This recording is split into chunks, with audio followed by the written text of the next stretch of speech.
C'était une journée paisible, du moins le croyait-il. La voiture de patrouille s'arrêta. 2 officiers en sortirent. Devant eux, un groupe d'hommes encerclait un blessé. Le voyou avait été giflé plus tôt pour avoir agressé une femme muette. Maintenant, il voulait se venger. Il donna un coup de pied à l'homme blessé, l'ancien capitaine. Un officier se précipita pour l'aider mais les laquais le maîtrisèrent. Le tyran en sourit. À genoux, lèche mes chaussures, ou je lui brise le bras et te le donne. Le capitaine hésita. Puis quelqu'un intervint. Notre protagoniste calme. Déterminé. Si quelqu'un le touche, prévint-il. Je vous briserai les os et vous utiliserai comme bois de chauffage. La foule rugit et chargea. En un éclair, il bougea coups de pied, coudes, genoux, poings, 4 hommes à terre en quelques secondes. Leur chef furieux leva son arme. Vous êtes mort pour avoir attaqué les gardes de la ville. 3 coups de feu. Il attrapa l'arme en plein tir. Trople, dit-il et l'écrasa à main nue. Chou se jeta avec un poignard. L'homme lui saisit le poignet, le désarma et le souleva par le cou. Tu voulais qu'il s'agenouille? Il grogna. Ton tour. Il projetait au sol, inconscient, écume. Les autres ne purent que fixer, incapables de croire ce qu'ils avaient vu. Notre protagoniste avait acquis ce pouvoir terrifiant quelques mois auparavant. Personne n'aurait imaginé que l'excavation archéologique d'une ruine mystérieuse déclencherait un ancien sceau, et qu'à son tour, cela deviendrait une catastrophe pour toute l'humanité. Une étrange brume cramoisie, couleur cola, de sang, se répandit rapidement dans chaque ville. Les humains pris dans la brume de sang ne purent supporter la mutation, devenant fous avant de mourir violemment. Pourtant, la plupart des autres créatures vivantes se transformèrent en êtres terrifiants aux capacités bizarres. On les décrivait comme des aberrations. Partout où ces aberrations passaient, elles laissaient les villes en ruine. La peur se répandit comme la peste. Des missiles furent lancés et ils frappèrent la ville. Poussière et fumée couvraient la zone. Un homme ressemblant à un zombie avec une main griffue d'aberration cherchait Xiaowei. Des aberrations loups lui firent mais il continua de la chercher. Il griffa les aberrations loups. Après cela, il semblait fatigué et instable. Il marchait sur les ruines, toujours à la recherche de Xiaowa. Il marchait comme un zombie jusqu'à ce qu'il vît une poupée. Il s'en approcha précipitamment, en pensant à Xiaozui. Il était sur le point de prendre la poupée avec sa main griffue mais il s'arrêta et la retransforma en main normale avant de saisir la poupée. Et puis des larmes coulèrent de ses yeux. Il voulait désespérément savoir où elle se trouvait 3 jours auparavant. Des rapports faisaient état d'une brume cramoisie apparaissant dans plusieurs zones. Il fut conseillé au public de ne pas paniquer et de rester à l'intérieur autant que possible. Pendant ce temps, une famille était en voiture. Le fils et la fille dormaient sur la banquette arrière. Le personnel militaire frappa sur leur voiture en leur ordonnant de la déplacer immédiatement. La mère était sur le siège passager pendant que le père conduisait. Il exprima son incrédulité envers les politiciens. La fille confia à son grand frère qu'elle avait peur. Son frère l'assura que tout. La mère, elle, pensait que tout irait bien, tant qu'ils restaient unis. Pendant ce temps, le père fulminait contre l'idée d'impliquer l'armée, de vouloir faire passer ça pour une simple catastrophe naturelle, quand leur fils remarqua le tumulte grandissant à l'extérieur. Cette étrange brume pourpre piqua sa curiosité. C'est alors qu'une déflagration assourdissante les fit sursauter, glaçant le sang dans leurs veines. Son premier réflexe fut de protéger sa sœur, la plaquant au sol. Un instant plus tard, une voiture leur tombait dessus avec une violence inouïe. Le fils hurla à ses parents, pour savoir s'ils étaient indemnes. Le père grimaça, avouant avoir la jambe broyée, tandis que la mère, prise d'une quinte de tout, peinait à répondre. Elle cherchait à comprendre ce qui venait de se produire. C'est alors qu'un grondement sinistre capta leur attention, et la terreur se peignit sur leurs traits. Dehors, ils virent une foule paniquée fuyant une créature cauchemardesque. Sans une seconde à perdre, le père leur ordonna de sortir du véhicule. Le fils défonça sa portière d'un violent coup de pied. Il se rua ensuite vers la portière de sa mère, mais l'impact l'avait complètement faussé. Elle le supplia alors de prendre uniquement sa sœur et de fuir, mais il refusait de les abandonner. Pendant ce temps, sa petite sœur, tétanisée, fixait l'abomination qui se jetait sur un malheureux. L'homme poussait des cris d'agonie, implorant de l'aide. Constatant le danger imminent, leur mère, il le pressa de s'enfuir sur le champ. Son père ajouta, la voix brisée, qu'en tant que grand frère, il avait la responsabilité et de la protéger. Ils lui confièrent sa petite sœur, Xiaoyu. C'est alors qu'une autre explosion les pulvérisa. La créature avait bondi sur leur voiture. La petite hurla, « Maman, papa !» Le monstre, excité par le chaos, se tourna et les prit pour cible. Xiu voulut courir vers ses parents, mais son frère la saisit et l'entraîna loin de l'horreur. La zone entière n'était plus que chaos et destruction. Une monstruosité volante déchiqueta un avion militaire en plein ciel. Les deux enfants coururent à perdre haleine. Sur leur chemin, ils virent les animaux et les gens sombrer dans une folie furieuse. Le grand frère ne pouvait s'empêcher de se demander quel apocalypse frappait la terre. La brume écarlate enveloppait tout, alors qu'une aberration lupine commençait sa traque. Le frère et la sœur trouvèrent refuge derrière une rangée d'étagères. Le garçon risqua un regard et vit le monstre loup s'éloigner. Il poussa un soupir de soulagement, croyant le danger écarté, mais sa sœur fut soudain prise d'un étrange malaise. Se tenant la tête entre les mains, elle gémit. Il lui demanda ce qu'elle avait, et elle avoua qu'elle ne se sentait vraiment pas bien. Le frère aperçut alors leur reflet dans un miroir brisé, d'étranges lignes zébraient leur peau. Il comprit aussitôt que c'était parce qu'ils avaient respiré trop longtemps cette brume empoisonnée. Il attrapa quelques provisions sur une étagère et imbiba un chiffon avec le peu d'eau qu'il trouva. Il en couvrit ensuite le nez et la bouche de sa sœur. Mais c'est à cet instant précis qu'il ressentit une douleur foudroyante. Une chaleur insoutenable l'envahit, et il sentit quelque chose tenter de s'échapper de son propre corps, une force qu'il ne pouvait contenir. Xiu lui demanda ce qui se passait, mais il serra les dents et mentit, prétendant que tout allait bien. Il tenta de maîtriser sa main qui tremblait de façon incontrôlable. Non loin, l'abomination lupine qui rôdait perçut leur présence. Il hurla à son propre corps de s'arrêter, terrifiant sa petite sœur. Le monstre les avait repérés. Ils détalèrent aussitôt, la créature lancée à leur trousse. Ils s'échappèrent du supermarché pour se retrouver bloqués par une aberration volante. Ils étaient pris au piège. Il serra sa sœur contre lui murmurant de ne surtout pas avoir peur. La créature ailée battit des ailes dans un rugissement perçant. Aussitôt, plusieurs autres abominations convergèrent vers eux. Au-dessus, planait une gigantesque créature écarlate, semblable à un dragon. Le frère se dit que cette fois, c'était vraiment la fin pour eux. Mais c'est sans compter sur ce jeune homme, qui n'est autre que notre protagoniste. Alors, restez bien attentifs. D'attendre un miracle providentiel. Le frère a attrapé sa sœur et l'a tirée à l'intérieur parce que le danger rôdait à l'extérieur. Saisissant un gourdin, il a murmuré que c'était leur unique espoir avant de foncer sur l'aberration lupine, mais le bois s'est brisé net. La créature a alors tenté de le dévorer, le projetant au sol alors qu'il essayait désespérément de retenir ses mâchoires. La bête s'est figée, soudainement transpercée à l'œil par un carreau. Xiu venait de lui sauver la mise avec l'arbalète qu'elle avait dénichée. Mais la créature, enragée, s'est retournée contre elle. Son frère, lui, a hurlé de fuir. Elle a obéi sans hésiter, alors qu'il lui ordonnait de ne surtout pas se retourner. Au même moment, le jeune homme, pris d'une quinte de toux, souffrait le martyre, au pire instant possible. Xiu a trébuché, s'effondrant au sol alors que l'aberration lupine la talonnait, de très près. S'agrippant au mur pour se redresser, son frère a vu une vive lueur écarlate fuser vers les cieux. Des débris se sont abattus sur le monstre, et le frère en a profité pour le clouer au sol. Il l'a ensuite empalé avec une barre de fer à béton, en acier. Il l'a frappé encore et encore, lui hurlant de retourner dans les abysses. Voyant cela, Xiu, terrifié, s'est inquiété pour lui et l'a enlacé, de toutes ses forces pour tenter de le calmer. Elle ne comprenait absolument pas ce qui lui arrivait, cette rage qui le consumait. Elle lui a juré qu'elle était saine et sauve, le suppliant d'arrêter. Au même instant, un souvenir de leurs parents a refait surface dans son esprit. Il ne leur avait pas dit de fuir. Il lui avait confié la protection de Xiu. Son père lui avait promis qu'il veillerait sur leur mère. Sa mission était claire, prendre soin de Xiu et survivre. C'est alors qu'il a entendu sa sœur l'appeler, le ramenant à la réalité. Il a repris ses esprits, réalisant que sa sœur le serrait fort contre elle. Il s'est excusé de lui avoir fait si peur. Elle lui a demandé si tout allait bien. Il s'apprêtait à la rassurer quand il a aperçu une aberration ailée fondant sur eux à travers la vitre brisée. Sans réfléchir, il l'a attrapée pour la mettre à l'abri de l'assaut. L'attention de la créature volante s'est alors reportée sur eux. Il l'a frappé de toutes ses forces avec la barre de fer. Le choc a suffi à faire reculer le monstre ailé. Il a ensuite dit à Xiu de se mettre à l'abri pendant qu'il gérait la situation. Xiu était terrifié pour lui. La gigantesque aberration aviaire les observait. Il devait absolument l'attirer loin d'elle. Mais Xiu ne voulait pas le laisser partir, craignant qu'il ne perde à nouveau le contrôle de lui-même. Il lui a promis que ça n'arriverait plus et lui a demandé de l'attendre ici. Il serait de retour. Très vite. Elle lui a fait jurer de revenir en un seul morceau. Il le lui a promis avant de sortir. Il avait une théorie en tête.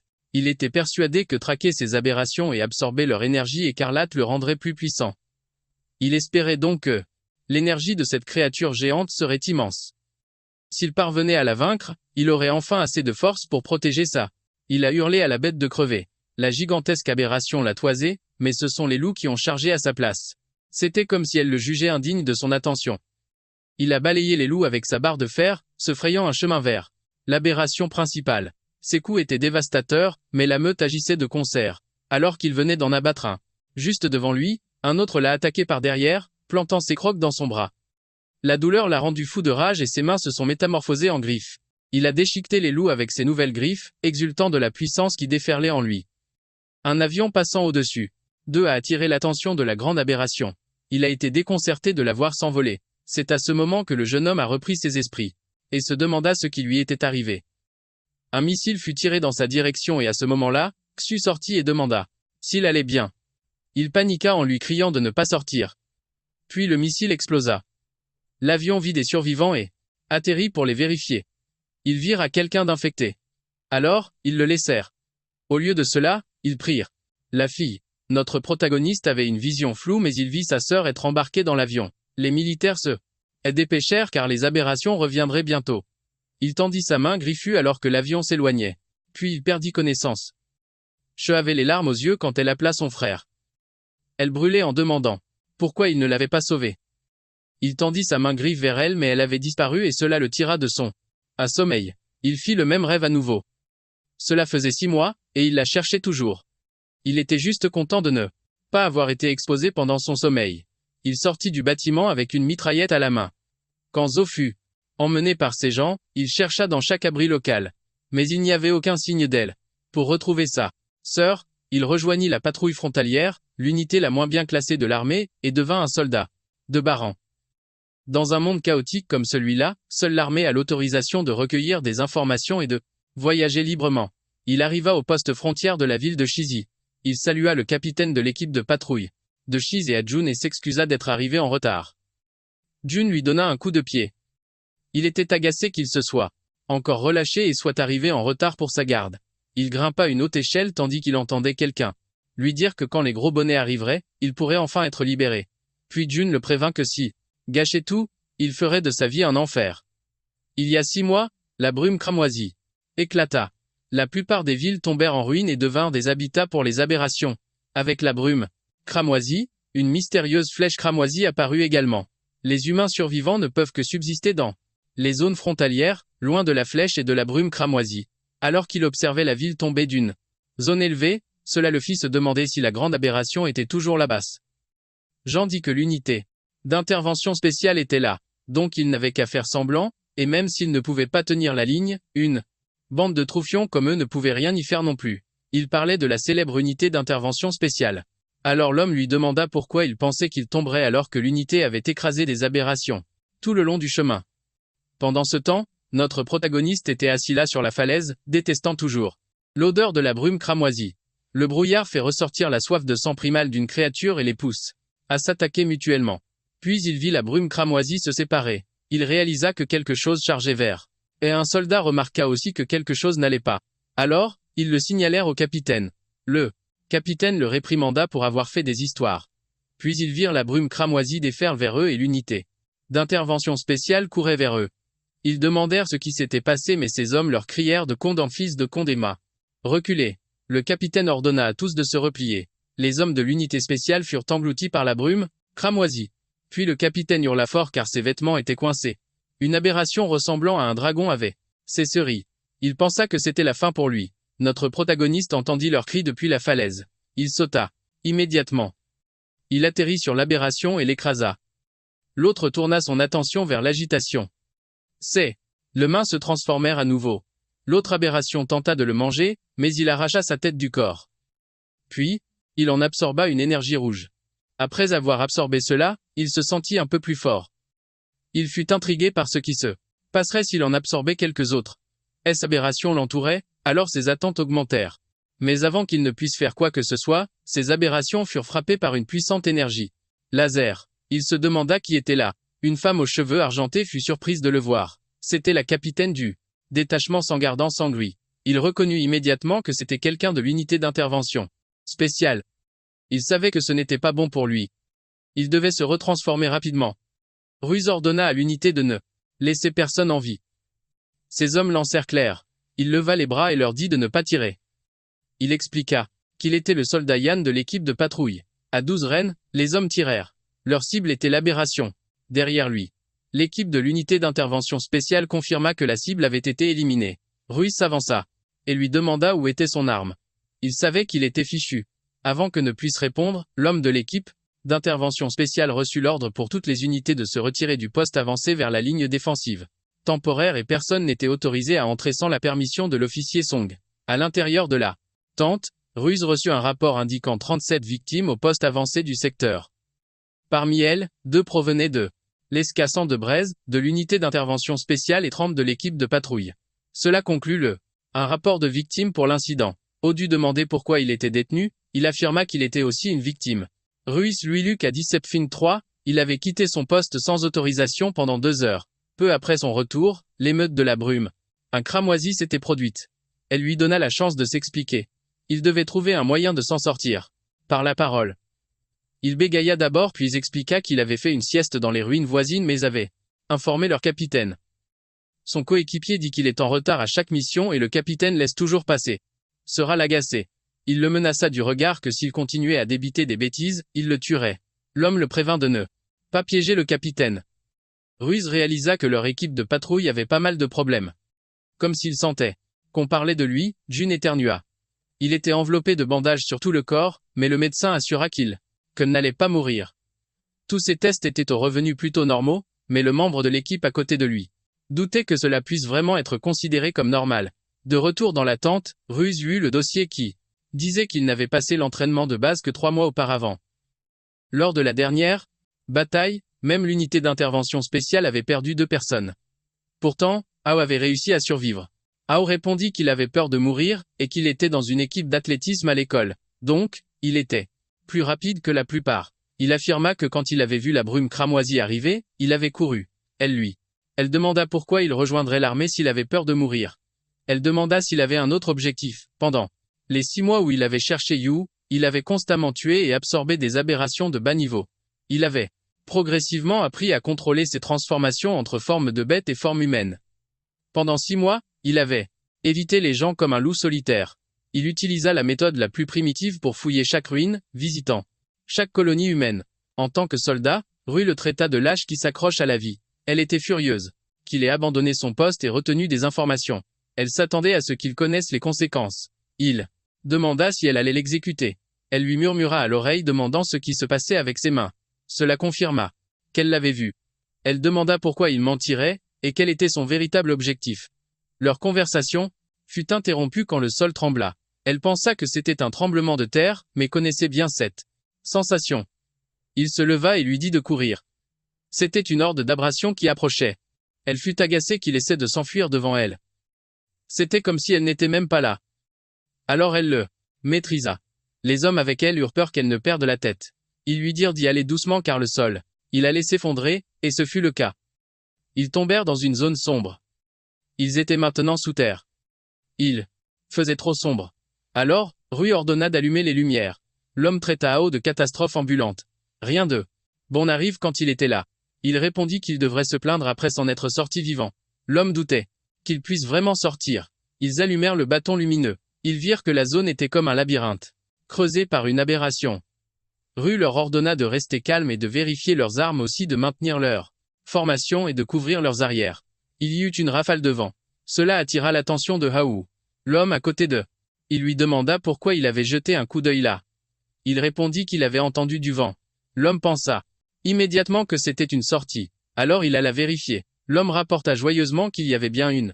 Il félicita Ao, en disant que même s'il était un sale gosse, c'était un artiste de l'évasion de première classe. Il vit aussi de la lumière devant. Il s'excita en disant après avoir su qu'il y avait un chemin devant.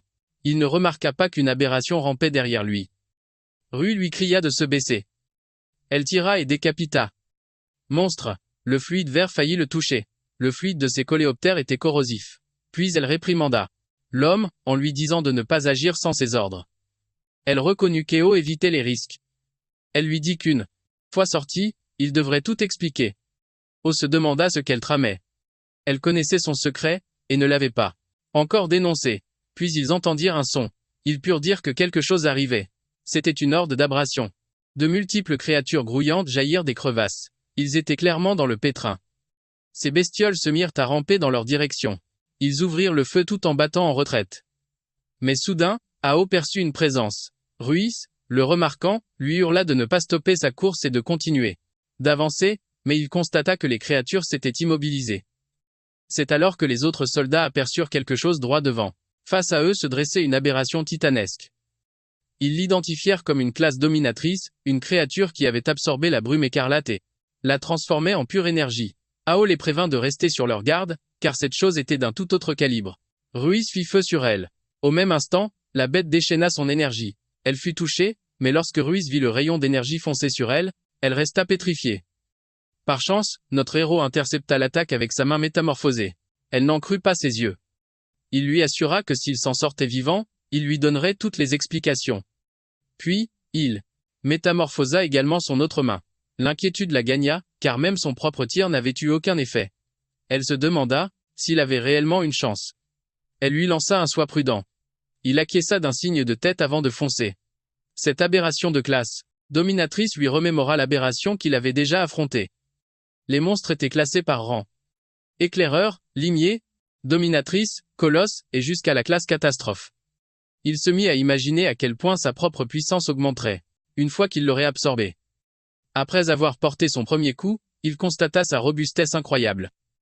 Si ça avait été une créature ordinaire, elle serait déjà en morceaux. Son corps massif était comparable à un véhicule de combat blindé. Surdimensionné. Il en déduisit qu'elle avait dû dévorer un nombre incalculable de ses congénères.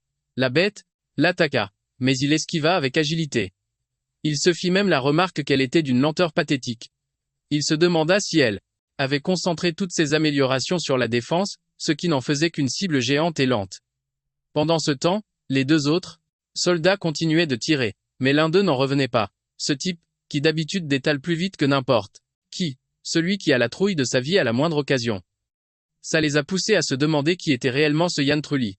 Rui leur expliqua qu'il s'agissait d'un sujet expérimental, secrètement mis au point par l'unité spéciale du gouvernement unifié, afin de combattre les créatures extraterrestres. L'homme peinait à le croire. Le même gars qui avait mis 3 mois entiers, juste pour passer l'entraînement de base. Celui qui file plus vite que son ombre au premier signe de danger? Il serait en réalité une arme de combat anti-créature? Ils demandèrent à Rui si elle le savait depuis le début. Elle répondit qu'elle n'en avait eu la confirmation que lorsqu'il avait intercepté l'attaque de la bête pour la protéger, quelques instants plus tôt. L'autre soldat resta silencieux. Il s'agissait de Lin Yongji, l'officier en second de l'escouade d'expédition de la brume cramoisie. Il se demandait si l'unité spéciale possédait réellement de tels sujets expérimentaux, ou si, au contraire, sa capitaine Russler y dissimulait quelque chose.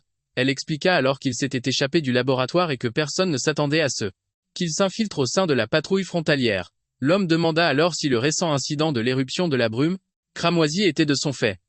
Elle répondit que cette possibilité ne pouvait être exclue, et que c'était la raison pour laquelle elle devait impérativement mener son enquête sur lui. Elle prévint le soldat qu'il s'agissait d'une information classée top secrète au sein de l'unité spéciale. Donc tout ce qu'il verrait ou entendrait ne devrait absolument pas être divulgué. Elle a confirmé si le soldat de patrouille avait bien compris.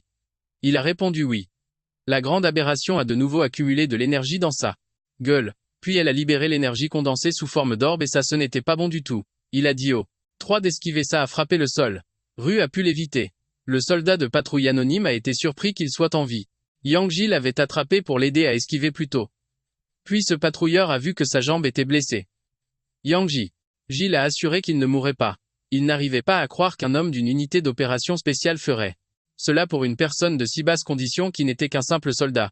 Yang-ji a répondu qu'une jambe en échange d'une vie était une sacrée bonne affaire. Mais le patrouilleur était inquiet car sa mission était de cibler une bête et il venait de perdre une capacité de combat importante pour lui. Il a précisé qu'il n'était pas devenu soldat juste pour tuer ces bêtes maudites. Il existe pour protéger et en tant que dernier bouclier de l'humanité, il n'abandonnerait jamais personne. Cela a laissé le patrouilleur sans voix. Pendant ce temps, O a été projeté par le monstre. L'énergie de la brume cramoisie était épuisée. Il ne pouvait plus maintenir sa transformation à un seul bras. Il était face à un insecte épineux à bouclier d'acier de classe Dominator. Maintenant, il avait appris à quel point cette classe Dominator était problématique. L'insecte épineux à bouclier d'acier de classe Dominator a rugi bruyamment. Il a ciblé Ao mais il a été touché sur le côté. C'était Rui. Elle a crié à Ao qu'il ne pouvait pas mourir. Pas encore. Il y avait encore tellement de choses qu'il devait y expliquer. L'insecte épineux à bouclier, d'acier de classe Dominator Harry. Rui l'a remarqué. Puis elle a vu la brume cramoisie jaillir de la grotte. Les tunnels interconnectés lui permettaient de transférer facilement la brume cramoisie d'autres endroits et à cause de cela, l'insecte pouvait reconstituer son énergie. Elle a vu sa blessure commencer à guérir. Si cela continuait, il retrouverait à nouveau son état optimal. Elle a réalisé que l'éruption soudaine de brume cramoisie à l'avant-poste plutôt était son œuvre. Elle savait qu'il ne pouvait pas le tuer. Alors, elle a suggéré de fuir tant qu'il le pouvait. Mais il a refusé. Il voulait le tuer. L'invocation de la brume rouge l'avait également revigoré. Maintenant qu'ils ne pouvaient plus bouger imprudemment, c'était leur meilleure chance d'attaquer. Mais s'ils échouaient, ils mourraient là. Il avait erré aux portes de l'enfer de nombreuses fois et une fois de plus, cela n'avait aucune importance. Elle a été d'accord avec lui et a saisi la seule chance qu'ils avaient. Elle prévoyait de déchaîner toute sa puissance pour faire exploser son armure de tête. Ensuite, Oao en profiterait pour détruire complètement son cerveau. C'était la seule façon pour eux de le vaincre. Elle a ouvert le feu. Au même moment, Ao s'est dirigé vers le monstre. Grâce à l'attaque de Rui, l'armure de tête avait été brisée. Puis Ao a enchaîné avec sa propre attaque qui a atterri sur sa tête et il a continué à l'attaquer sans relâche. Le fluide vert s'est échappé de son corps. Rui a attendu pour savoir s'ils avaient réussi. Ao est tombée de sa tête et s'est écrasée au sol. Elle s'est immédiatement précipitée à ses côtés. Elle lui a demandé s'il allait bien. Elle a vu quelque chose tomber sur lui. C'était une photo. Elle n'a pas remarqué le cristal noir dans sa main. Il s'est enfoncé dans sa paume. Au plus profond de sa conscience, il était d'abord confus et plus tard, il s'est vu. Mais il ne pouvait pas contrôler son corps. Il a réalisé qu'il s'était complètement transformé en bête. Mais il était confus quant à ce qu'il faisait. Il se demandait si c'était comme sa vie qui défilait devant ses yeux. Il a vu un ADN lumineux. Finalement, il a senti qu'il pouvait bouger, et il a senti quelque chose sur sa poitrine. C'était le cristal à l'intérieur de la géante aberration. Cela ressemblait à une sorte de corps énergétique. Il était confus de savoir comment il s'était transféré sur sa poitrine alors qu'il le tenait juste avant. Puis il a absorbé la brume cramoisie. Non seulement cela, mais il la stocke aussi. Donc même s'il absorbe encore plus de brume cramoisie qu'avant, il n'aura plus à s'inquiéter de perdre le contrôle. C'était comme une assurance au cas où il perdrait le contrôle. Il récupérerait la brume cramoisie dans son corps et restaurerait sa santé mentale. De cette façon, il pourrait absorber l'aberration sans hésitation et évoluer plus fort. Il n'avait plus besoin de s'inquiéter de compter chaque élimination. Il a été déçu d'apprendre que le cristal avait une capacité limitée. Si cela continuait, il éclaterait. Puis il s'est souvenu de quelque chose lors du dernier mouvement de l'insecte, il avait consommé une énorme quantité de brume cramoisie. Puisqu'il peut absorber la brume cramoisie, il l'a fait converger. Pendant ce temps, son corps était placé dans un lit d'hôpital. La brume cramoisie s'échappait de sa poitrine. Finalement, il a ouvert les yeux. Puis il a rassemblé la brume cramoisie dans sa paume. À ce moment-là, Rue est entrée et l'a vu. Elle a paniqué et lui a demandé ce qu'il faisait. Il lui a crié de s'écarter. Puis l'énergie a éclaté avec une telle force qu'elle a jailli vers l'extérieur. 5 minutes plus tôt, le patrouilleur avait fait son rapport à Ruiz concernant la jambe de Yongji. Elle a répondu qu'il était un soldat et qu'il y était préparé. Il n'avait donc pas besoin de se blâmer. Rue est entré dans la chambre d'hôpital. Yongji lui a demandé ce qu'il en était de haut, car il n'avait jamais entendu parler de l'unité spéciale ayant des sujets de test. Elle a répondu que c'était une affaire top secrète. Elle a pris sa tablette et lui a conseillé de se concentrer sur sa convalescence et de ne pas se soucier d'autre chose. De plus, elle l'avait informé qu'elle avait demandé son transfert au département logistique du quartier général afin qu'à partir de ce moment-là, il puisse enfin se reposer correctement. Il a répondu qu'il rapporterait la vérité à son père, le chef d'état-major Songlian. Il était convaincu qu'il ferait son propre jugement. Cela l'a rendue furieuse et lui a rappelé qui était son officier supérieur. À partir de ce moment-là, ses privilèges de communication ont été gelés. Il n'était également autorisé à aller nulle part. Après cela, elle est allée directement voir dans la chambre 314. Ils sont arrivés dans sa chambre. Elle a ordonné aux patrouilleurs de monter la garde à la porte. Personne n'était autorisé à entrer sans son commandement. Et quand, au moment où elle a poussé la porte, tenait une boule d'énergie concentrée dans sa paume. Il a été stupéfait de la voir. Elle lui a demandé ce qu'il fabriquait, tandis qu'il lui hurlait de s'écarter du chemin. Il perdait le contrôle de cette énergie instable. Lorsqu'elle s'est déchaînée, elle a dû plonger au sol pour l'esquiver. La déflagration surpuissante a également projeté le patrouilleur qui se trouvait à l'extérieur. L'onde a traversé 3 bâtiments, fendant le dernier en deux. De sa fenêtre, Yongji a vu que l'entrepôt désaffecté avait été littéralement perforé. Il s'est demandé si c'était l'œuvre d'Ao. Si oui, il se demandait combien de temps Rui parviendrait à étouffer l'affaire. Le patrouilleur, tremblant de tous ses membres, se lamentait sur son sort. Il hurlait à l'aide, suppliant qu'on le sorte de là. Rui, elle, a reconnu la technique, c'était celle de l'insecte qu'ils avaient affronté. Ce qui l'intrigua, c'était de comprendre comment eux pouvaient maîtriser directement les capacités d'une aberration, sans même porter d'armure de béatification. Elle lui a fait savoir qu'il lui devait quelques explications. Ils se sont retrouvés sur le toit de l'hôpital, pour pouvoir parler tranquillement. Elle a écouté ses révélations, et a résumé la situation. Non. Seulement il pouvait absorber le noyau bestial d'une aberration, mais il était aussi capable d'en assimiler les compétences. Il a ajouté que ce n'était pas tout, car il pouvait également absorber et emmagasiner davantage de brume cramoisie, et que les cristaux en lui pouvaient s'auto-réparer. Elle a esquissé un sourire quand il a fait remarquer qu'il cumulait pas mal de particularités. Il a admis avoir acquis leur force et leur pouvoir, mais il craignait aussi de devenir lentement l'une de ces créatures. Cette pensée l'a amené à se demander si un être comme lui pouvait encore être qualifié d'humain. Il lui a alors demandé ce que, elle, voyait en lui. Elle a répondu qu'il était unique en son genre, et qu'être un homme ou un monstre dépendrait uniquement de la manière dont il choisirait d'utiliser son pouvoir. Elle savait que sa puissance était à la fois un fléau et une arme redoutable. Elle lui a donc présenté deux options. Soit il rejoignait le sang ardent et intégrait son escouade en tant que soldat de réserve, soit il serait catalogué comme une menace et éliminé, au même titre que les aberrations. Il l'a questionné sur ce que signifiait éliminer. Elle a alors concédé que les troupes de la ville n'en avaient pas les moyens, pas même elle. Mais imaginez qu'il puisse affronter seule l'unité spéciale. Relevé de la pure arrogance.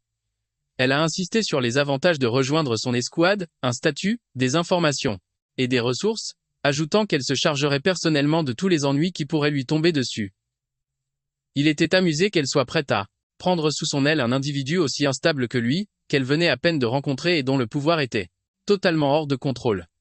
Il a deviné que le jeu en valait la chandelle et que si elle se donnait tant de mal pour le recruter, c'est qu'elle devait avoir une autre idée en tête. Reconnaissant sa perspicacité, elle a admis qu'il y avait bien une raison précise pour laquelle elle avait besoin de lui. Elle l'a rassuré, lui disant qu'elle ne le voyait pas comme un ennemi, et a suggéré qu'il considère cela comme un marché. Sa surprise fut totale quand elle a sorti une photo de lui en compagnie de sa sœur. Elle l'a alors mise en garde de ne jamais la sous-estimer. Si elle décidait de fouiller dans son passé, ce ne serait qu'une simple formalité pour elle. Puis, elle lui a annoncé que s'il rejoignait le sang ardent, elle mettrait à sa disposition leurs puissants moyens, son réseau de renseignements de pointe, et toutes les ressources à sa disposition pour l'aider à retrouver ça. Ao savait pertinemment qu'il y avait une limite à ce qu'il pouvait accomplir en cherchant à l'aveuglette par ses propres moyens. Et comme elle l'avait souligné, un grade plus élevé dans l'armée lui ouvrirait bien plus de portes et faciliterait grandement ses recherches. Il accepta le marché, non sans suggérer que, puisqu'elle avait tant besoin de ses services, une petite revalorisation de salaire serait la bienvenue. Il avoua que toutes ses précédentes paix avaient été englouties dans la recherche de sa sœur.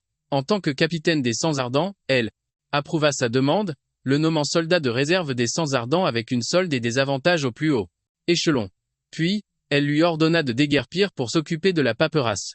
Il obtempéra, se dirigeant vers l'équipe de patrouille pour officialiser son transfert sur le champ. Mais avant qu'il ne franchisse la porte, un détail lui revint. Elle avait réglé la note pour les dégâts qu'il avait causés à l'hôpital, une somme qui serait bien évidemment déduite de son salaire. Cette pensée la ramena à son oncle, renforçant sa détermination à le sauver. Ao, lui, n'en revenait pas de devoir payer pour ça.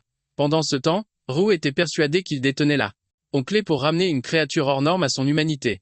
Quelques jours plus tard, au bâtiment de la garnison de la patrouille de Shizi, Ao apprit qu'un autre patrouilleur rejoignait aussi l'unité d'intervention spéciale.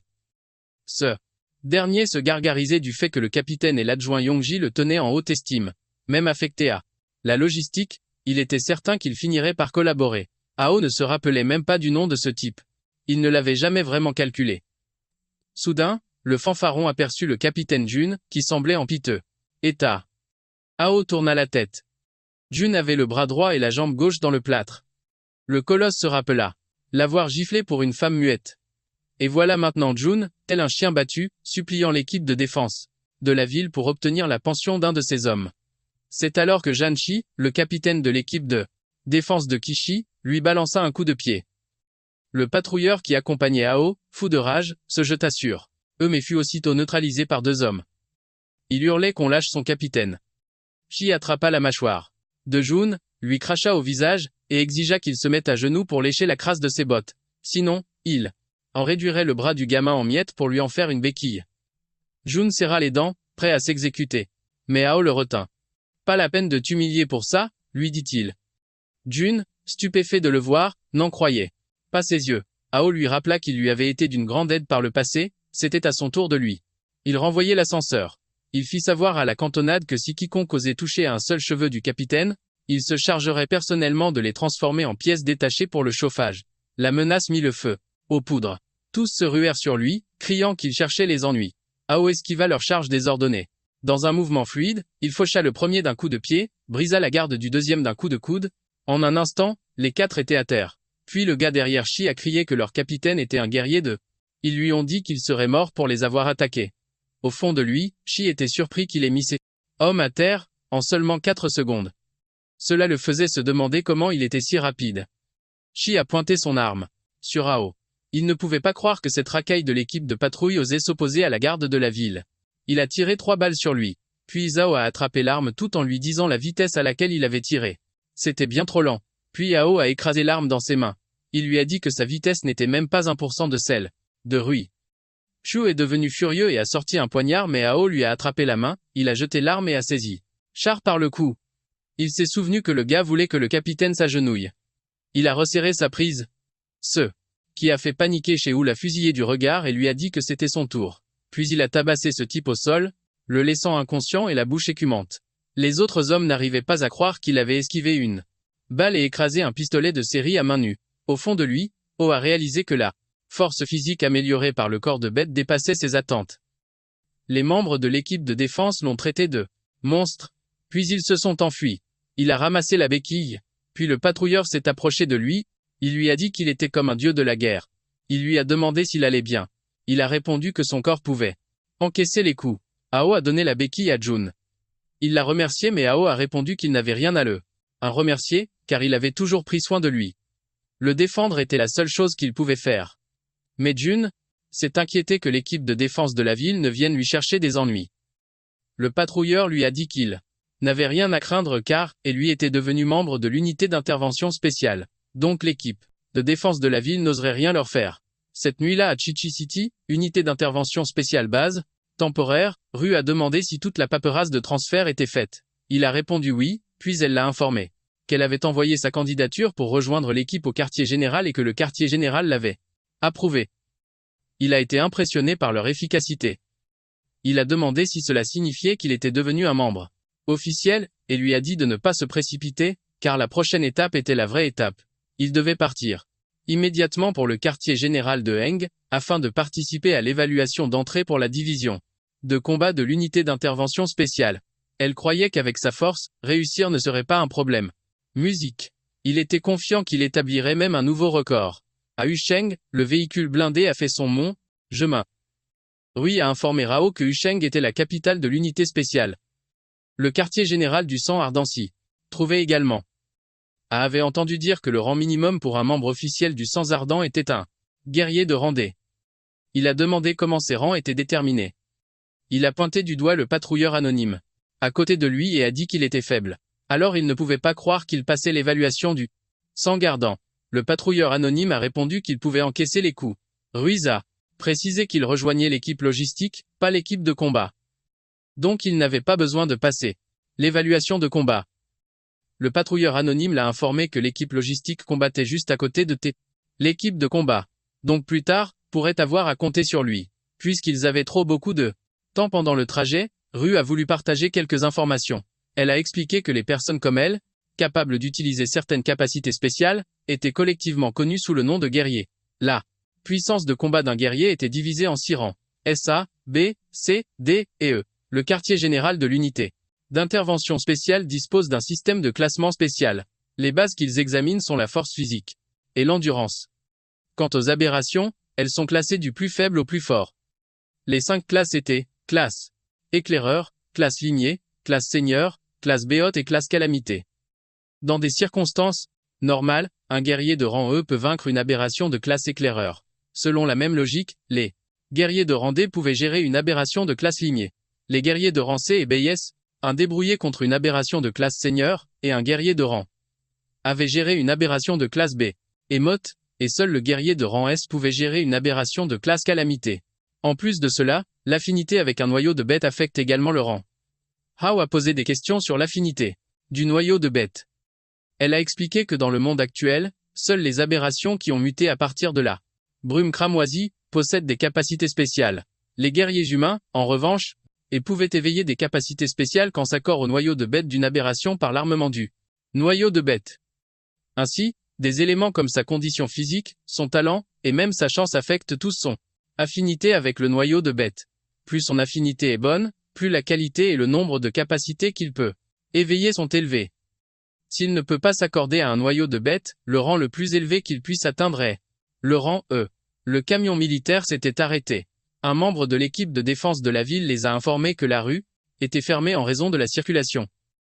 On leur a conseillé de faire un détour. Ils n'arrivaient soit pas à croire que ces hommes osaient enfin bloquer l'unité d'intervention spéciale. La défense de la ville a argué qu'il y était également en mission officielle, donc ils n'avaient pas le choix. Une voiture blanche avec un logo de vigne verte entrelacée est passée. Rue l'a vue et s'est demandé ce qu'un gros bonnet du groupe Vigne Verte faisait là. Elle pouvait dire que quelque chose n'allait pas. 1 heure plus tard, sur le site d'évaluation d'entrée du sang ardent, l'homme en face a informé tout le monde que le sang ardent était le bouclier le plus solide de l'humanité et la lame la plus affûtée de l'unité d'intervention spéciale. Il est Ling Yongxin, examinateur en chef du sang ardent, également un guerrier de rang A. Il ne se souciait pas de leur origine, mais une fois qu'il devrait de se plier à ces règles. Il les a prévenus que le favoritisme n'aurait pas sa place. Il se moquait éperdument de savoir qui ils étaient. S'ils n'avaient pas l'étoffe requise, alors ils pouvaient faire une croix sur leur avenir à sang ardent. La première épreuve fut l'évaluation physique. Pour commencer, un sprint de 100 mètres, lesté d'un poids de 50 kg. Hao a pulvérisé la distance en seulement 5,10 secondes. Vint ensuite le tour de l'haltère à force électromagnétique. Hao a stupéfié l'assemblée en soulevant les 100 kg. Après quoi, le test de puissance de frappe s'est avéré n'être qu'une simple formalité pour lui. Il a littéralement démoli la machine, rendant tout calcul de son score impossible. 10 minutes plus tard, il informait l'examinateur en chef qu'il avait déjà terminé toutes les épreuves. Yongin a confirmé ses dires et a proclamé son score, 198 points. La stupeur fut générale, car le précédent record pour une recrue n'était que de 140. Des rumeurs de tricherie ont aussitôt commencé à circuler. Quelqu'un s'est approché de Yongin pour exprimer son scepticisme, rappelant que le record officiel était de 140 points. Cet homme, Zhang Jin, qui était le frère cadet du capitaine de l'équipe de défense de la ville de Kishi, refusait d'admettre que Hao ait pu pulvériser le record. Yongin a rétorqué qu'il avait personnellement supervisé chaque étape et que les caméras avaient tout enregistré. Il s'est senti offensé, comme si on l'accusait d'avoir accordé un passe-droit à Hao. Zhang Jin a répliqué qu'il n'oserait jamais insinuer une telle chose, mais que sa curiosité était piquée. Il a alors demandé à Hao s'il faisait partie de l'équipe de patrouille de la ville de Kishi. Hao, un peu déconcerté, a hoché la tête affirmativement. Son interlocuteur lui a alors dit qu'il voulait simplement le saluer en tant que compatriote de la même ville. Mais derrière cette façade, il nourrissait déjà des intentions bien plus sombres à l'égard du jeune homme. Il comptait venger son frère aîné qui avait été humilié. Hao fut intrigué qu'il mentionne leur ville d'origine commune. Yongjin l'a alors informé de l'identité de ce type. Il s'agissait de Zhang Jin, un de ses fils à papa de l'équipe de défense de la ville de Kishi. Il lui a demandé s'il le connaissait, mais ce n'était pas le cas. Toutefois, en apprenant son affiliation avec l'équipe de défense de Kishi, comprit que toute cette clique de la défense urbaine était corrompue jusqu'à la moelle. Un peu plus tard, Yongin annonça les résultats de l'épreuve physique. À la 30e place se trouvait Zhongsan avec 89 points, et ainsi de suite. Puis, la 3e place fut occupée par Zhang Jin avec 123 points. La 2e place revint à Jin avec 135 points, et la 1re place fut attribuée à Hao et son score écrasant de 198 points. Une femme blonde dans l'assistance semblait absolument aux anges. Elle était venue assister à cette évaluation. Par pure curiosité, mais elle n'en croyait pas ses yeux qu'un novice d'une telle puissance puisse exister. Elle brûlait d'envie de l'étudier de plus près. Cette personne était Zhen Ying, une chercheuse du bureau du renseignement technique. Pendant ce temps, dans sa chambre de dortoir, Zhang Jin était en pleine conversation avec quelqu'un. Sur sa tablette. Il fulminait de ne pas avoir décroché la 1re place. Il se plaignait que 2 véritables monstres étaient apparus de nulle part, mais son interlocuteur, Son frère lui rappela sèchement que sans le soutien du groupe Greenvin, il n'aurait même pas été qualifié pour cette évaluation. Il lui a martelé qu'il n'avait qu'une seule chance. Il avait tout intérêt à ne pas rater son coup. Son unique objectif était d'intégrer le groupe des 100 gardants pour son frère, qui attendait à la station de test des cœurs de bête. Yang Xin les a rassurés, affirmant que l'épreuve était d'une simplicité déconcertante. Il fallait juste enfiler le protège-poignet, fourni, et y déposer le cœur de bête pour démarrer le processus. Toute personne affichant une affinité inférieure à 40% avec un cœur de bête serait éliminée sur le champ. Il a ensuite détaillé la nature d'un cœur de bête, pour les quelques novices qui l'ignoraient encore. Seules les aberrations de classe chien ou d'un rang supérieur sont capables de générer un tel artefact. La règle était simple, plus l'aberration est redoutable, plus la qualité du cœur qu'elle laisse est exceptionnelle. En enchâssant un cœur de bête dans un armement d'aberration, un guerrier débloque des capacités spéciales, mimant les pouvoirs de la créature originelle. Les cœurs de qualité noire, les plus courants, provenaient des classes chiens et seigneurs. La hiérarchie des qualités était claire, du noir au rouge rouille, puis rouge sang, rose, et enfin le summum, l'or. Chaque individu possédait une affinité propre avec ses cœurs, développant des pouvoirs aux attributs variés, définis par cette connexion et son talent inné. Ces pouvoirs pouvaient être élémentaires, de puissance brute, ou encore de contrôle et de soutien. Le protège-poignet, qu'ils utilisaient, était le plus basique des armements d'aberration. Il ne servait qu'à mesurer leur affinité personnelle et ne leur conférerait aucune aptitude au combat. Une fois qu'ils intégreraient officiellement la division de combat des 100 gardants, ils recevraient des cœurs de bête de premier choix et des armements bien plus performants. Sur ce, il déclara le début du test d'affinité. Le premier candidat, Randé, obtint un score de 39%. Il s'effondra de désespoir. Lui qui s'était classé 5e à l'épreuve physique trouvait que cette évaluation était encore plus impitoyable que de chasser des aberrations. Le candidat suivant, Render, atteignit 56% d'affinité. Fou de joie, il célébra sa réussite, réalisant qu'il allait enfin pouvoir rejoindre les 100 gardants. Ce fut alors au tour de Jinx. Le regard injecté de sang, il s'empara du cœur de bête et le plaça sur le protège-poignet. Puis, il lui ordonna de se soumettre. Un instant plus tard, le score s'afficha. Randé, avec 605 d'affinité. La stupeur s'empara de l'assemblée. Le choc était total, car la recrue la plus forte de l'année précédente n'avait atteint que 56%. Il était sans doute le plus puissant de la promotion de cette année. Jinx proclama qu'il n'était qu'une bande de nuls et que lui seul était le plus fort. Ao. Et il observa son attitude arrogante tandis qu'il quittait l'estrade, moment que choisit Ying pour l'aborder. Elle lui demanda s'il venait bien de la ville de Chichi. Elle était intriguée, se demandant pourquoi elle n'avait jamais entendu parler de quelqu'un d'aussi puissant que lui auparavant. Elle se présenta comme une experte du bureau technique, ce qui rendait sa présence d'autant plus surprenante, car il avait réussi à échapper à son radar, un fait qui l'impressionna. Elle en déduisit alors que la fluctuation anormale de la concentration des brumes écarlates dans la ville de Chichi, quelques jours plus tôt, devait certainement avoir un lien avec lui. Il tenta de jouer les innocents, mais elle lui assura que ce n'était pas un problème, même s'il refusait de l'admettre. Elle voulait simplement lui faire comprendre à quel point son profil l'intéressait. Il y vit une occasion de soutirer des informations à cette mademoiselle je sais tout. Elle accepta, mais à une condition. Une condition. Si elle parvenait à le surpasser, elle lui révélerait tout ce qu'il désirait savoir. Ce fut alors qu'on l'appela pour son tour de s'avancer. Captivant l'attention de l'assemblée, elle clama haut et fort qu'elle s'apprêtait à pulvériser le record de Jean. Ao se demanda si elle en avait vraiment les moyens, pendant que Jean la couvrait d'insultes. Elle saisit la pierre d'obsidienne, la fit rouler entre ses doigts avant de la déposer sur son protège-poignet. C'est alors que le résultat s'afficha. Randé, avec 78% d'affinité. La stupeur se lut sur tous les visages. C'est là qu'ils la reconnurent enfin. C'était la fameuse Jingli. Un large sourire illumina son visage. En retournant à sa place, elle ne manqua pas de souligner qu'elle avait tenu sa promesse de battre le record de Jean. La rage envahit ce dernier. Tout comme Ao, il ne pouvait pas laisser cette petite peste s'en tirer comme ça. Ce fut au tour d'Ao, le dernier appelé. Maintenant qu'il avait vu sa puissance réelle, il commençait à croire qu'elle ne bluffait pas. Elle en savait peu, être bien plus qu'elle ne le laissait paraître, et Ying lui demanda s'il sentait la pression monter. Pour avoir ne serait-ce qu'un indice sur sa sœur, il était absolument déterminé à remporter ce pari. Il lui lança de bien observer. D'après Rui, son rang devait être au minimum de classe C. La qualité du cœur de bête était d'un noir profond, identique à celui qu'il avait lui-même absorbé. Sa curiosité était piquée au vif. Quel serait son propre taux d'affinité ? Il positionna la pierre sur le protège-poignet et se prépara mentalement à découvrir l'ampleur de son véritable potentiel. Il visait un rang C, au bas mot. Il imaginait déjà la stupéfaction générale, les mâchoires tombant de surprise, car c'était le niveau d'un chef d'escouade. Mais à la place, le système afficha erreur. Un tel résultat était absolument sans précédent. Puis le verdict tomba, 0%. Jean éclata d'un rire gras et moqueur. C'était à mourir de rire, même les cœurs de bête ne voulaient pas de lui. Ao se bidonnait. C'est alors qu'il remarqua son protège-poignet, qui émettait une étrange brume cramoisie. Son corps semblait littéralement dévorer le cœur de bête. Ying n'en croyait pas ses yeux. 0%. Le pire score jamais enregistré était de 1%. Il fallait absolument qu'elle immortalise ce moment. Elle savait que le vieil homme allait adorer ça. Jean, un sourire diabolique aux lèvres, pointa du doigt le noyau de bête. Il hurla qu'Ao avait volé le précieux noyau.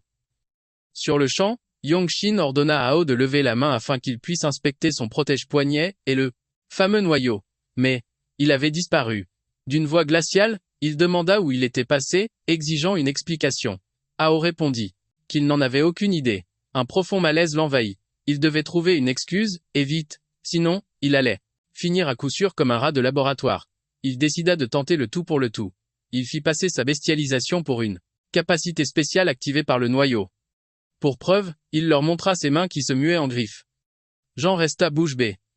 Il se demandait ce que c'était que ce délire. Sans une seconde d'hésitation, Yongshin dégaina ses armes et mit toutes les unités en alerte. Il ordonna aux autres participants de reculer, tandis que Ying, elle, jubilait à la vue de cette bestialisation. Jean, paniqué, se demandait si ce type était infecté. Une fois de plus, Yongshin leur hurla de s'écarter. Il était bien décidé à régler ce problème lui-même, sur le champ. C'est alors que Ying interpella Ao, pour voir s'il l'entendait. Il lui répondit simplement. Quoi? Yongshin marqua un temps d'arrêt, surpris qu'il n'ait pas perdu la raison. Ao, avec un calme déconcertant, lui expliqua que c'était simplement la capacité du noyau de bête qui s'était soudainement implanté en lui et que cela s'était produit. Ying était ravi. Il n'était pas devenu fou. Donc ce devait être une capacité de transformation. Elle était excitée parce que c'était la première fois que cela arrivait. Shin lui a dit qu'il avait décroché le gros lot, récupéré seul après s'être transformé était du jamais vu. C'était une capacité si rare.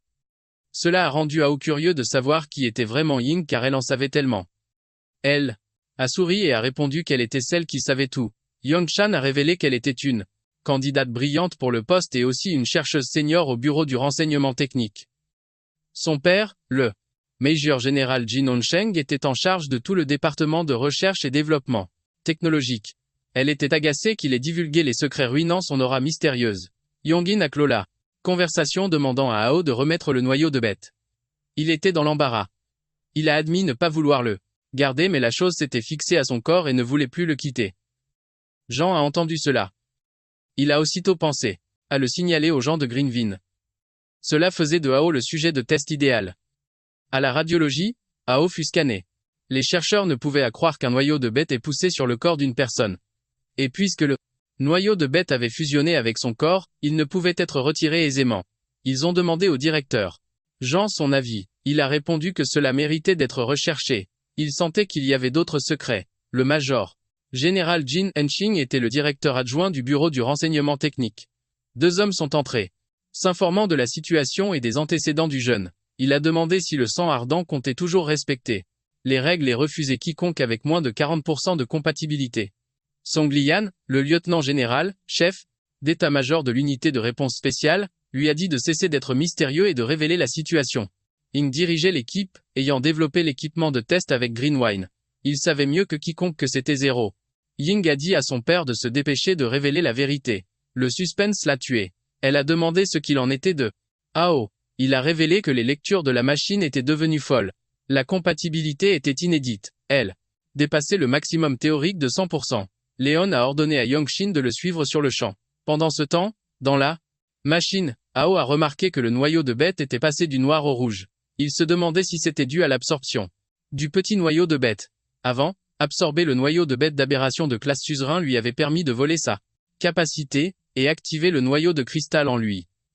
Maintenant, absorber un noyau de bête de bas niveau ne lui a pas donné de capacité, mais le noyau de bête fut renforcé. D'unir profond, il vira au rouge rouille. Le stockage total de brume cramoisie avait augmenté de même que son efficacité d'absorption. Il prit une teinte brun rougeâtre terne, foncé comme du gon vieilli avec un finima et des impuretés sombres et marbrées. En d'autres termes, plus la bête est forte, plus il le deviendra, après l'avoir absorbé. Au QG de l'unité de réponse spéciale sans gardant, Ruiz se dispute avec Léon. Elle avait amené Ao, alors elle lui a demandé pourquoi il ne pouvait pas rejoindre son escouade. Il l'a sèchement rappelé à l'ordre, lui intimant de ne pas oublier sa position ni le ton à employer. Il a ajouté qu'elle se focalisait bien trop sur ce bleu de Rané. Elle a tenté de protester, invoquant la promesse de son père de l'intégrer à son unité. Mais Léo est resté inflexible. Il a rétorqué que la parole d'un soldat engageait le haut pays, et non une seule personne. Il lui a ensuite annoncé, sans appel, que Ao avait d'ores et déjà été affecté à l'escouade de Yanjin, et que cette décision était irrévocable. Il l'a alors mise au défi, comptait-elle vraiment affronter un chef d'escouade aguerri pour une simple recrue? Il lui a ordonné de regagner son poste sur le champ. Elle n'eut d'autre choix que d'obtempérer, mais au plus profond d'elle-même, elle se jura de trouver un autre moyen. Pendant ce temps, au mess de la caserne sans gardant, une information capitale venait de tomber. C'était Ying qui apportait la nouvelle.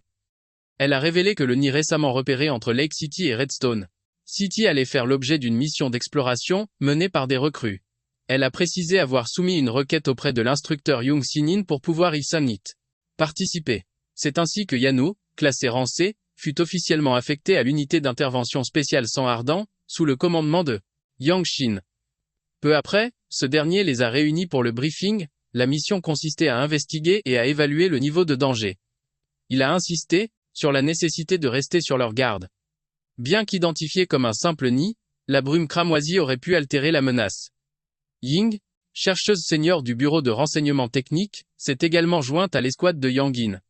Elle lui a rappelé que la collecte de données était sa spécialité, ce qui justifiait sa présence. Le niveau de menace d'un nid de bête est classifié en 4 catégories: faible, moyen, élevé et extrêmement élevé. Il existe également une multitude de sous-types, comme la classification élevée, moyen. Le nid de bas niveau qu'il s'apprêtait à explorer était de type ruche. Sa particularité, une structure externe simple, dissimulant un réseau de galeries labyrinthiques. Mais le plus grand danger, c'était l'essaim massif d'abeilles piqueuses qu'il abritait, composé d'innombrables ouvrières et de quelques soldats. Ao, perplexe, demanda si une seule personne ne suffisait pas pour neutraliser un simple nid de frelons. Il avait du mal à croire qu'il faille mobiliser 3 véhicules blindés pour ça. Ying lui a répondu que les abeilles de fer n'avaient rien de comparable avec des insectes ordinaires. C'est alors que le pilote a crié qu'il voyait quelque chose d'anormal. Dehors, Ao aperçut les créatures. Leur taille le stupéfia. Comme l'avait dit Ying, ce n'étaient pas de simples insectes. C'étaient des éclaireuses abeilles de fer, bien plus menaçantes que des abeilles à miel. Aux commandes se trouvait l'ancien patrouilleur anonyme, désormais simple soldat dans l'unité d'intervention spéciale. Il leur a hurlé de s'accrocher. Au même instant, les abeilles ont déclenché leur pluie de dards. C'était leur mode d'attaque. Ying savait que le blindage du véhicule ne tiendrait pas longtemps. C'est là que Ao s'est proposé pour s'occuper de l'essaim à l'extérieur. C'était l'occasion rêvée de mettre à l'épreuve sa nouvelle technique. La portière à ses côtés s'est liquéfiée, puis il a bondi hors du véhicule. Il leur a ordonné de se mettre à couvert et de défendre leur position. Puis, il a foncé droit sur les créatures. Le patrouilleur n'en croyait pas ses yeux. Quel genre de pouvoir permettait de transformer une portière en arme? Ying, elle, a aussitôt expliqué qu'il s'agissait d'une capacité de transformation. Elle a précisé que durant son évaluation, Ao avait absorbé un noyau de bête.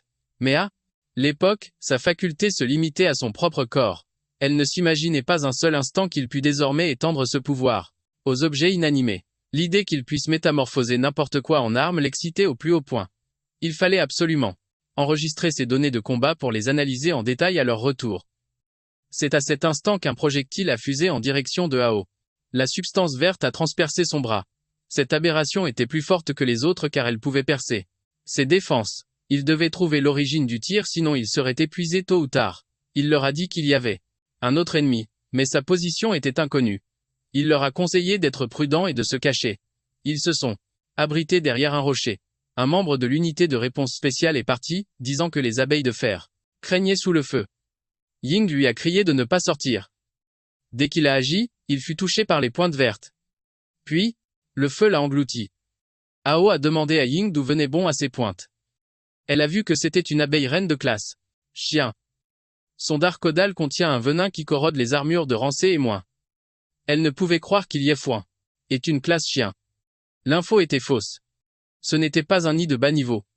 Il a demandé leur aide pour les abeilles de fer éclaireuses pendant qu'il s'occupait de la reine. Elle était partante. C'était un type élémentaire, avec la capacité de base du vent.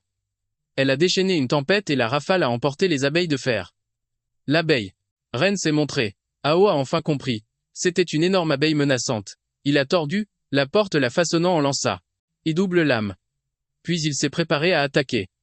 Il l'a lancée de toutes ses forces. La lance a filé vite. Elle a frappé l'abeille reine. Ao avait touché son point vital mais elle était totalement impassible. Ying se demandait comment une classe chien pouvait avoir tant de puissance. Elle avait une théorie. Alors, elle a dit à Ao de ne pas la laisser s'échapper car elle était sur le point de passer en classe suzerain. Mais Ao a choisi de s'allonger et de la laisser fuir car il était à court d'énergie. Sans brume cramoisie pour se recharger, son énergie s'est épuisée instantanément. Il aurait voulu en avoir stocké pour combattre la reine. Ying l'a taquiné, lui demandant s'il faisait le mort avec son air sans vie. Elle a demandé s'il voulait un bouche à bouche. Il a répondu ne pas être intéressé par les gamins. Sa réponse l'a agacé. Elle lui a donné une barre Snickers. Profitant d'une pause, il a précisé qu'il n'était pas à court d'énergie par faim. Il le grignotait quand les autres sont arrivés. Ils ont demandé s'ils allaient bien à la bien. Ao a répondu que oui et a suggéré de nettoyer le champ de bataille, d'installer un camp temporaire et de signaler la situation sans délai. Ying a répondu qu'elle l'avait déjà signalé. Après vérification, l'abeille reine était de retour dans la ruche et la concentration de brume cramoisie dans le nid restait faible. Ils pouvaient entrer avec leur combinaison de protection. Ao pense qu'il devrait attendre des renforts, mais elle a argumenté que la reine blessée offrait une bonne occasion de collecter des données et de l'achever. Le niveau de menace du nid était passé à moyen élevé. S'ils réussissent, ils auront accompli une mission au-delà de leur rang avec de nombreux avantages. Pendant ce temps, au QG de l'unité de réponse spéciale au bureau du chef d'état-major, Léon a admis que les hautes sphères étaient très divisées. Il n'y a pas que des gens comme eux qui veulent qu'il devienne un combattant d'élite. Il y a aussi des scientifiques fous qui préconisent le cas de l'utiliser comme sujet expérimental pour la recherche. Il a dit à Yongshin de surveiller Hao de près, car il est spécial. Soudain, Yongshin a reçu un message urgent. Léon lui a ordonné d'y répondre. Il a reçu un rapport. Le niveau de menace du nid exploré par O et les autres passait de faible à élevé et Ying était déjà entré. C'était absurde. Léon a déclaré que Ying, bien qu'elle semble peu fiable et méticuleuse, elle ne prendrait pas un tel risque. Il pensait donc que quelque chose clochait. Il lui a ordonné d'envoyer l'unité sans ardent, la plus proche en soutien. Ru dirigera l'équipe et partira sur le champ. Leur objectif principal était d'assurer la sécurité de Ying et Ao. Le second d'anéantir le nid de bêtes. À ce moment, Yongji est entré. Yongshin pensait qu'il était encore à l'hôpital. Léon a précisé à Yongshin qu'il avait fait suivre Rui par son frère. Il a demandé s'il y avait un problème. Yongshin a répondu non. Il a donc ordonné à Yongshin de se présenter à Rui sans délai et d'être son adjudant. Yongshin a réalisé que c'était lui qui avait arrangé que son frère soit aux côtés de Rui. Léon l'a fait pour sa fille. Bien qu'il ignore pourquoi elle s'intéressait tant à Ao. Pendant ce temps, Ao et Ying parcouraient le nid. Seul lui et elle avaient les combinaisons de combat protectrices résistant à la brume cramoisie. Il espérait que tout irait bien. Elle a vu que les lectures d'énergie n'avaient né à pas beaucoup changé. Mais si la reine d'avant évoluait en classe suzerain, la difficulté de nettoyer le nid augmenterait considérablement. Ao a senti quelque chose alors il lui a dit d'arrêter. L'abeille reine est apparue. Cette fois c'est une abeille reine mutante, blindée de fer et à aiguille. Sa taille et son appareil buccal caudal pourraient signifier qu'elle est de classe suzerain. Elle ne pouvait croire qu'elle ait réussi à évoluer alors que la faible concentration de brume cramoisie ne devrait pas permettre un tel avancement rapide. De plus, les autres abeilles à aiguilles empoisonnées de classe éclaireur avaient aussi été améliorées. Elle a réalisé que la concentration de brume cramoisie avait depuis longtemps dépassé le niveau d'alerte. Elle ne comprenait pas pourquoi l'analyseur ne les avait pas avertis. Elle est tombée à genoux et a commencé à tousser. Elle a remarqué que les combinaisons de protection avaient été trafiquées. Leur efficacité contre la brume cramoisie était affaiblie. Cela l'a fait penser à une taupe dans le sang ardent. La brume cramoisie a augmenté. Il lui a pris la main et a couru pour il retirer. Mais au fond, il était ravi que la brume cramoisie lui parvienne juste quand il craignait d'en manquer. Il devait d'abord mettre Ying en sécurité, sinon il ne pourrait pas combattre sereinement. Une grosse pierre est tombée devant eux. Il lui a dit de s'y cacher, l'endroit étant dissimulé et bien ventilé. Elle devrait tenir un moment. Puis, elle lui a ordonné de contacter le QG et de faire préparer des combinaisons de protection. Au renfort. Pendant qu'il retenait les aberrations, elle l'a assuré de les tenir informés des données dues et de là. Avant qu'il ne parte, elle l'a averti.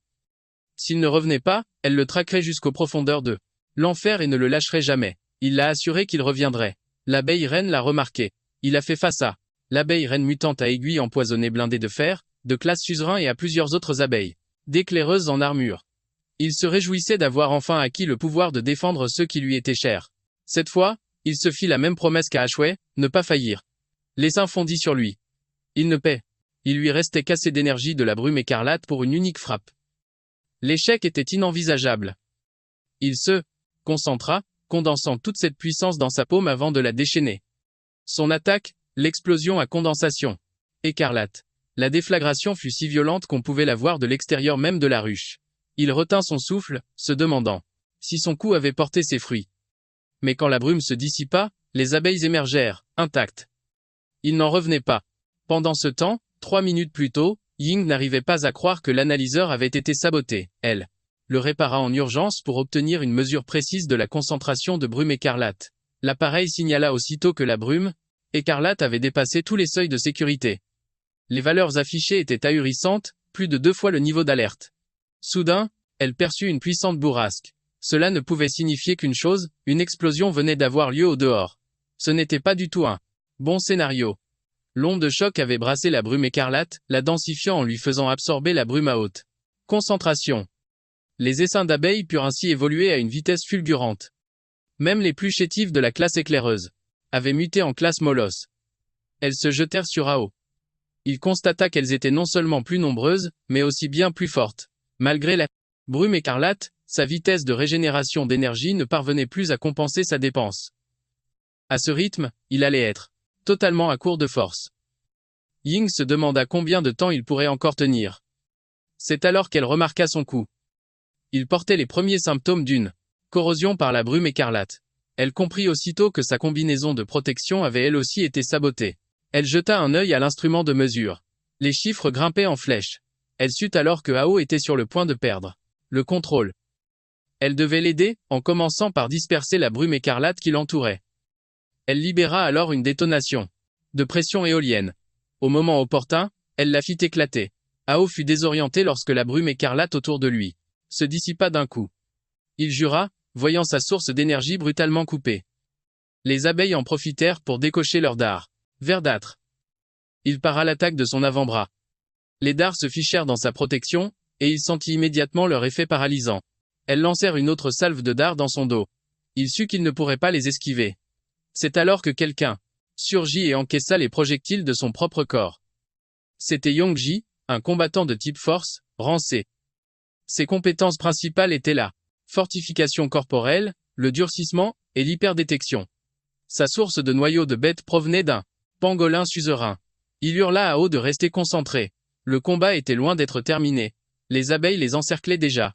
En un clin d'œil, elles furent découpées par des tirs laser. C'était l'œuvre de Rui, une spécialiste de type élémentaire, à distance. Ses compétences de base comprenaient l'électromagnétisme et ses applications, foudre, canon électrique, sable de fer, piratage informatique et magnétisation. Sa source de noyaux de bête était une anguille de classe Bémo. Ao lui demanda ce qu'elle fichait ici. Elle expliqua avoir reçu l'ordre du QG de leur prêter main forte. Puis, elle ordonna à toutes les unités de passer à l'attaque et d'exterminer cette maudite vermine. Son escouade obéit à ses ordres et chargea. L'équipe Alpha sécurisait le passage en avant. Une chaleur torride se propagea. L'équipe B avait embrasé le centre du terrain, forçant Yongji et Ao à battre en retraite sur ordre, pour se mettre à l'abri. Ils obtempérèrent sans hésiter. C'est à cet instant que la reine abeille les prit pour cible. Les premiers à l'apercevoir donnèrent l'alerte. Cependant, Roux leur hurla de ne pas se retourner et de continuer leur course effrénée. Elle n'avait pas anticipé. Il fallait que la reine soit de classe suzerain. Elle avait certainement employé sa technique spéciale, l'annihilation électromagnétique. Un champ électrique survolté, généré par le mouvement, capable de pulvériser et de paralyser tout ce qui se trouvait dans sa zone d'effet. Ils virent son assaut frapper une cible. En reconnaissant la reine abeille, ils comprirent aussitôt qu'il s'agissait de celle décrite dans le rapport, et qu'elle tentait de fuir par les airs. Mais avec la paralysie infligée par Ru, elle n'irait pas bien loin. Ru ordonna alors l'extermination de l'essaim alentour afin de donner la priorité au sauvetage. Hao n'en revenait pas de sa puissance. Yongji, non sans fierté, expliqua que la dernière fois, à Redstone City, Ru ne disposait même pas de son équipement principal, ni de sa combinaison de combat, ce qui l'empêchait d'utiliser son plein potentiel. Elle chercha alors Ying du regard. Hao lui indiqua sa position. C'est alors que Ying l'interpella, déclarant que si elle était arrivée 10 minutes plus tard, il n'aurait retrouvé que sa dépouille. Elle exigea qu'elle la soigne à leur retour, lui rappelant qu'elle lui devait bien ça pour l'avoir sauvée elle aussi la fois précédente. La première mission, le sauvetage des blessés, était un succès. Ils demandèrent donc quelle était la prochaine étape. L'ordre tomba. Exterminer les essaims et neutraliser la menace du nid. Pendant ce temps, Hao saisit l'occasion pour recharger rapidement son énergie de brume cramoisie. Le tir précédent de son canon n'avait pas suffi à achever la reine. Il devait donc retenter sa chance. Il termina de recharger son énergie. Lorsqu'un son retentit, tous devinrent tendus et sur leur garde. La reine abeille aspirait toute la brume cramoisie émanant du nid. On aurait dit qu'elle s'apprêtait à évoluer à nouveau. Le détecteur les alerta, elle était sur le point de passer au niveau 4. Ying se demanda d'où pouvait bien provenir toute cette brume cramoisie. Elle commença à suspecter que le nid de la bête était en réalité d'un rang bien plus élevé. La reine abeille poussa un cri strident, faisant surgir une multitude d'abeilles de classe canine derrière elle. Hao leur lança de s'occuper des essaims, affirmant qu'il se chargerait de la reine car il avait une solution. Ru annonça à toutes les unités d'attaquer les sbires et de couvrir Hao. Ce dernier devait en finir une bonne fois pour toutes, ou tout le monde y passerait. Il la frappa sans relâche, mais ses griffes ne suffisaient pas à percer sa défense. Il déchaîna une nouvelle explosion de condensation cramoisie. L'onde de choc balaya la zone. Il attendit que la fumée se dissipe pour voir si son attaque avait porté ses fruits, mais elle riposta en déchaînant sa propre technique. Il comprit que les bombardements d'énergie ne suffiraient pas à lui porter le coup de grâce. Il devait impérativement trouver une arme adéquate. C'est alors qu'il avisa le dard de la reine des abeilles juste à côté de lui. Il s'en saisit, et activa une bobine de bestialisation. Le dard se mua en une lame qu'il empoigna, puis il s'élança vers la reine, esquivant ses assauts. Il concentra toute l'énergie résiduelle de la brume écarlate dans son arme. Il se prépara à lui retourner ce cadeau empoisonné. Il la serra de toutes ses forces et abattit sa lame sur la reine des abeilles avec une puissance dévastatrice. Une nouvelle déflagration secoua les cieux. Après quoi, il ne resta plus que le noyau. Le noyau écarlate de la reine bestiole était tout ce qui restait. Une gemme de pouvoir suzerain qu'il saisit sans hésiter. À l'instant même, où ses doigts l'effleurèrent, une douleur fulgurante lui transperça le torse, l'énergie étant d'une puissance inouïe. Elle submergea son propre noyau de cristal en une fraction de seconde. C'était trop à supporter. Au même moment, Ru et l'escouade se chargeaient du reste de l'essaim. Ils finirent par l'éradiquer totalement. C'est alors que Ying signala qu'il se sentait faiblir. Ru ordonna un soutien immédiat, mais en le trouvant, il gisait déjà au sol. Elle hurla son nom, la panique perçant dans sa voix. Hao avait perdu connaissance. Ils le connectèrent aussitôt à un moniteur, révélant un rythme cardiaque affolé et des signaux neuronaux complètement chaotiques. Il avait subi une surexposition aux brumes écarlates. Il risquait de sombrer dans la folie à n'importe quel instant. Ru ordonna à Yongji d'activer la capsule médicale et de verrouiller ses transmissions neuronales. L'équipe se replia vers le campement provisoire établi aux abords du nid. Un membre de l'unité d'intervention spéciale demanda ce qui arrivait à Hao. Yongji le rassura, affirmant qu'Hao se portait bien. Ru confia à Ying la tâche d'ajuster et de superviser les paramètres de la capsule, en sa qualité d'officier technique. La nacelle médicale s'initialisa, déclenchant l'injection d'un puissant anesthésique. Ying prévint Ru que ce n'était qu'un palliatif. Il fallait impérativement le ramener au quartier général pour recevoir un traitement adéquat. Ru en était parfaitement consciente. Pendant ce temps, dans son subconscient, Hao était étranglé par une version surpuissante de lui-même, qui l'incitait à renoncer à son corps pour embrasser pleinement sa transformation bestiale. Il crut sa dernière heure arriver. Ses pensées allèrent à ses parents et à sa sœur, emplies de regrets. Il accepta que tout soit terminé. Mais c'est alors qu'il vit ses parents l'implorant de vivre, et Xiu était là aussi, lui remémorant sa promesse de rentrer sain et sauf. Il se souvint qu'elle l'attendait, encore et toujours. Puis, les visages de ses camarades l'encerclèrent, le suppliant de se réveiller. Ying refusait de le voir baisser les bras, lui répétant sans cesse qu'il en était capable. Il prit conscience que tous comptaient sur lui. Il comprit que la bataille n'était pas encore achevée. Une détermination farouche à vivre l'envahit. Il devait retrouver sa sœur et protéger les siens. Alors, il refusa de sombrer, sachant que cette responsabilité n'était pas seulement la sienne, mais aussi celle de son alter ego. Il brisa l'étreinte de son double surpuissant, et parvint à enchaîner cette version de lui-même. Il implora son autre moi de revenir, car tout le monde les attendait. Les deux entités fusionnèrent. Il comprit alors qu'il y a un prix à payer pour gagner en puissance. Chaque avancée était une danse au bord du gouffre.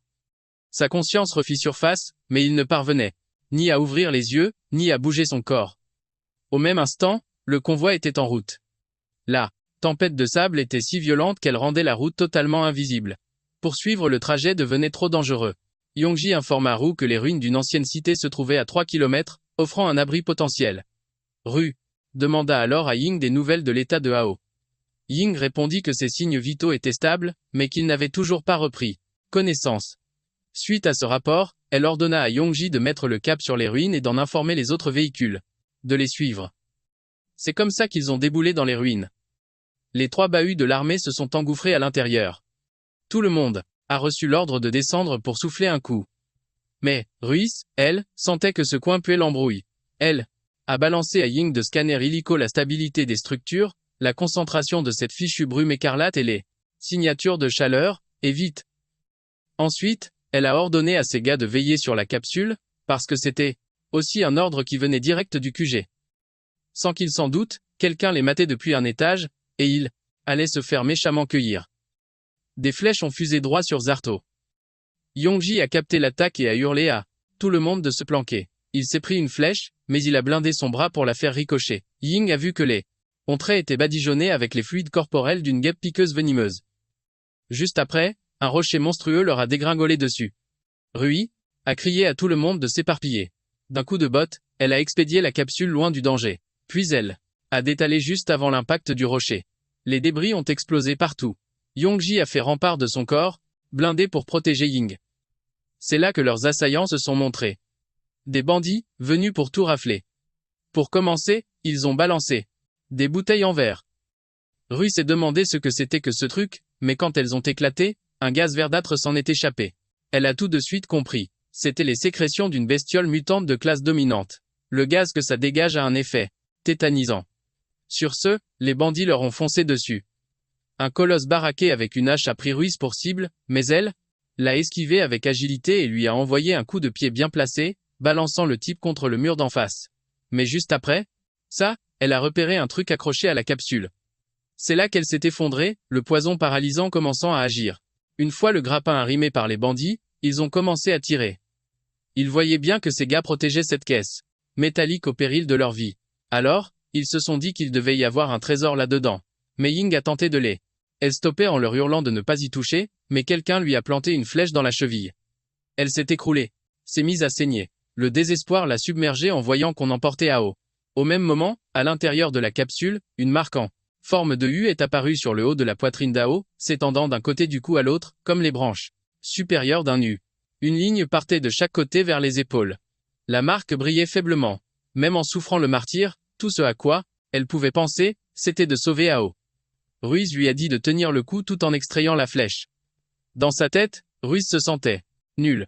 Non seulement Hao s'était fait enlever, mais en plus, Ying était blessée. Elle a cassé la hampe de la flèche, puis a fait un bandage. C'était tout ce qu'elle pouvait faire pour l'instant. Elle lui a conseillé de ne plus bouger d'un poil. Ying a alors remarqué comment les bandits les attendaient déjà en embuscade avant même leur arrivée. Elle a trouvé ça louche, et ça l'a poussée à se demander comment ils pouvaient connaître leur itinéraire. Finalement, Yongji a signalé que la zone était sécurisée. La plupart de ces salopards de bandits s'étaient tirés pendant qu'ils étaient paralysés par le poison. Dehors, il y avait une violente tempête de sable qui faisait rage. Elle a donc compris qu'ils n'auraient pas pu déplacer Hao par la surface. Suite à ça, elle a soupçonné qu'ils étaient passés par les sous-sols. Ces hommes ont alors déniché une cage d'ascenseur abandonnée. Les recherches, l'analyse préliminaire indiquait un passage menant directement à leur repère. Elle a donc monté une équipe sur le champ. Leur mission suivante, un assaut en combat rapproché pour exfiltrer Hao. Ru a donc assigné une première équipe à la sécurisation de la sortie et la protection de Ying, pendant qu'elle-même, Yongji et l'équipe B s'infiltreraient en rappel. elle, a martelé que l'échec n'était pas une option. C'est alors que l'agent sans nom de l'unité spéciale a demandé à les accompagner, mais Ruiz a opposé un refus catégorique. Il n'était pas un combattant et personne ne savait ce qui les attendait. Là-dedans, l'équipe A avait pour mission de le protéger, ainsi que Ying, en surface. Mais l'agent a insisté, rappelant qu'Ao était son meilleur ami et la personne qui lui avait sauvé la mise. Alors que son ami était en grand danger, il ne pouvait se résoudre à attendre sans rien faire. Son argument a convaincu Ruiz. Elle a accepté, mais l'a prévenu de rester sur le qui-vive et de ne pas être un poids pour l'équipe. Pendant ce temps, les bandits arrivaient à l'heure. Tout en se plaignant du poids de la capsule, leur curiosité sur ce qu'elle pouvait bien contenir grandissait. L'intérieur, s'imaginant déjà un butin exceptionnel. L'un d'eux, une hache à la main, a sommé les autres de s'écarter. Il a levé sa hache et l'a abattu de toutes ses forces sur la capsule. C'était le chef des bandits en personne qui tentait de l'ouvrir, mais il a vite compris que l'engin était plus coriace qu'un coffre-fort. Ils ont cassé plusieurs pieds de biche et même des masses de forgerons dessus, sans la moindre égratignure. Un jeune blondinet leur a alors affirmé qu'il pouvait l'ouvrir, mais qu'il lui fallait pour cela descendre au niveau inférieur. Le chef a rejeté l'idée, la jugeant absurde, car il n'y avait rien là-dessous. Par une impasse, et les 3 derniers à s'y être aventurés n'étaient jamais remontés. Tous se sont esclaffés en se moquant de lui. Mais le blond a insisté, jurant avoir vu en bas une clé capable de déverrouiller la capsule. Le chef des bandits, exaspéré, a alors attrapé le jeune par le collet. Ce dernier lui a proposé un marché, s'il réussissait à l'ouvrir, on le laissait partir. Mais s'il ne le pouvait pas, il serait à sa merci, libre à lui d'en faire ce qu'il voudrait. Le chef l'a averti que s'il essayait le moindre mauvais coup, il le regretterait amèrement. De l'intérieur, Ao entendit leur conversation et comprit qu'il avait atterri dans le nid de l'ennemi. Depuis la mise à niveau de son noyau bestial, ses capacités sensorielles s'étaient considérablement accrues. Il pouvait non seulement percevoir son environnement immédiat et les profondeurs souterraines, mais il était aussi capable de sonder l'état de son propre corps. Son noyau bestial affichait le niveau rouge-rouille, avec 67% de réserve de brume écarlate. Ses compétences en forme de bête étaient les griffes et l'entrave, et parmi les nouvelles capacités qu'il avait acquises, figuraient la bombe de brume écarlate et la glande à venin. Il a tout de suite suspecté que cette dernière provenait de la reine des abeilles. Pendant ce temps, les bandits arrivèrent à l'étage du dessous, où se trouvait le fossile d'une immense créature. Ils ont prévenu le blondinet de ne pas essayer de les duper. Le jeune a alors désigné l'un des ossements et leur a dit que la clé se trouvait juste là. Le chef a donc ordonné à ses sbires de déplacer la capsule près de l'os. Au moment où ils l'ont fait, la capsule s'est ouverte dans un grand fracas, projetant les bandits au loin. Elle semblait s'être déverrouillée toute seule. À peine debout, Ao a libéré le gaz de sa glande à venin. Tout le monde s'est immédiatement mis à suffoquer. Ao a savouré l'efficacité de cette nouvelle compétence. C'était une bonne compétence de soutien pour le contrôle des foules. Le chef des bandits ne s'attendait pas à ce qu'il y ait une personne à l'intérieur. Il supposa qu'il les avait délibérément laissés le prendre juste pour qu'ils puissent infiltrer la cachette. Mais Ao n'avait aucune idée de ce dont il parlait.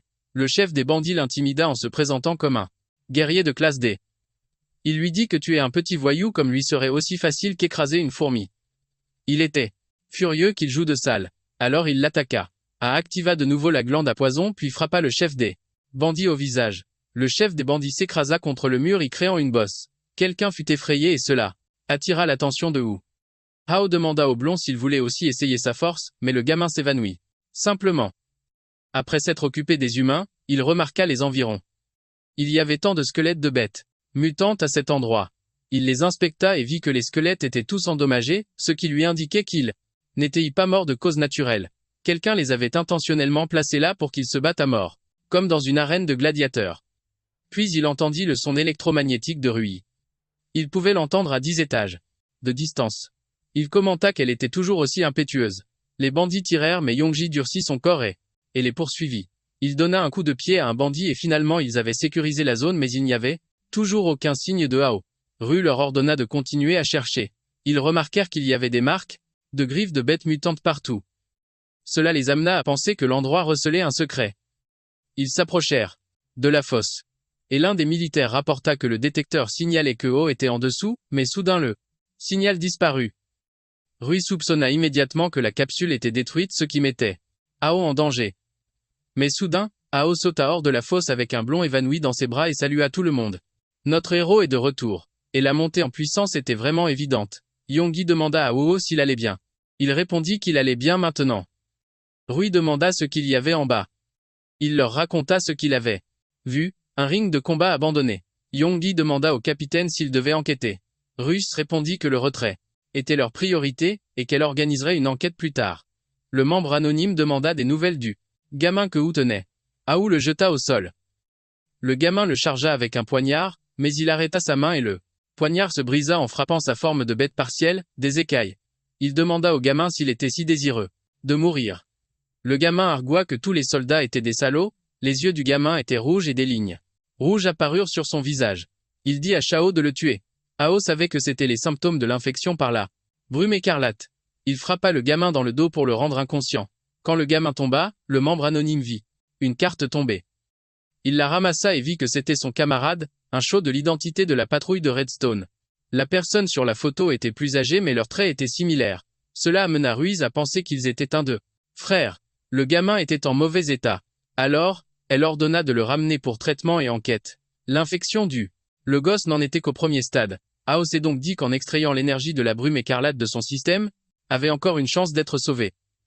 Ils finirent par atteindre le campement Sang écarlate de l'unité des forces spéciales de Lake City. Un soldat remarqua qu'il revenait en sous-nombre. L'un d'eux s'est aussitôt précipité pour en informer. Le jeune maître Jean. À peine arrivé, Ruiz ordonna à Yonggi de conduire Ying à l'infirmerie sur le champ.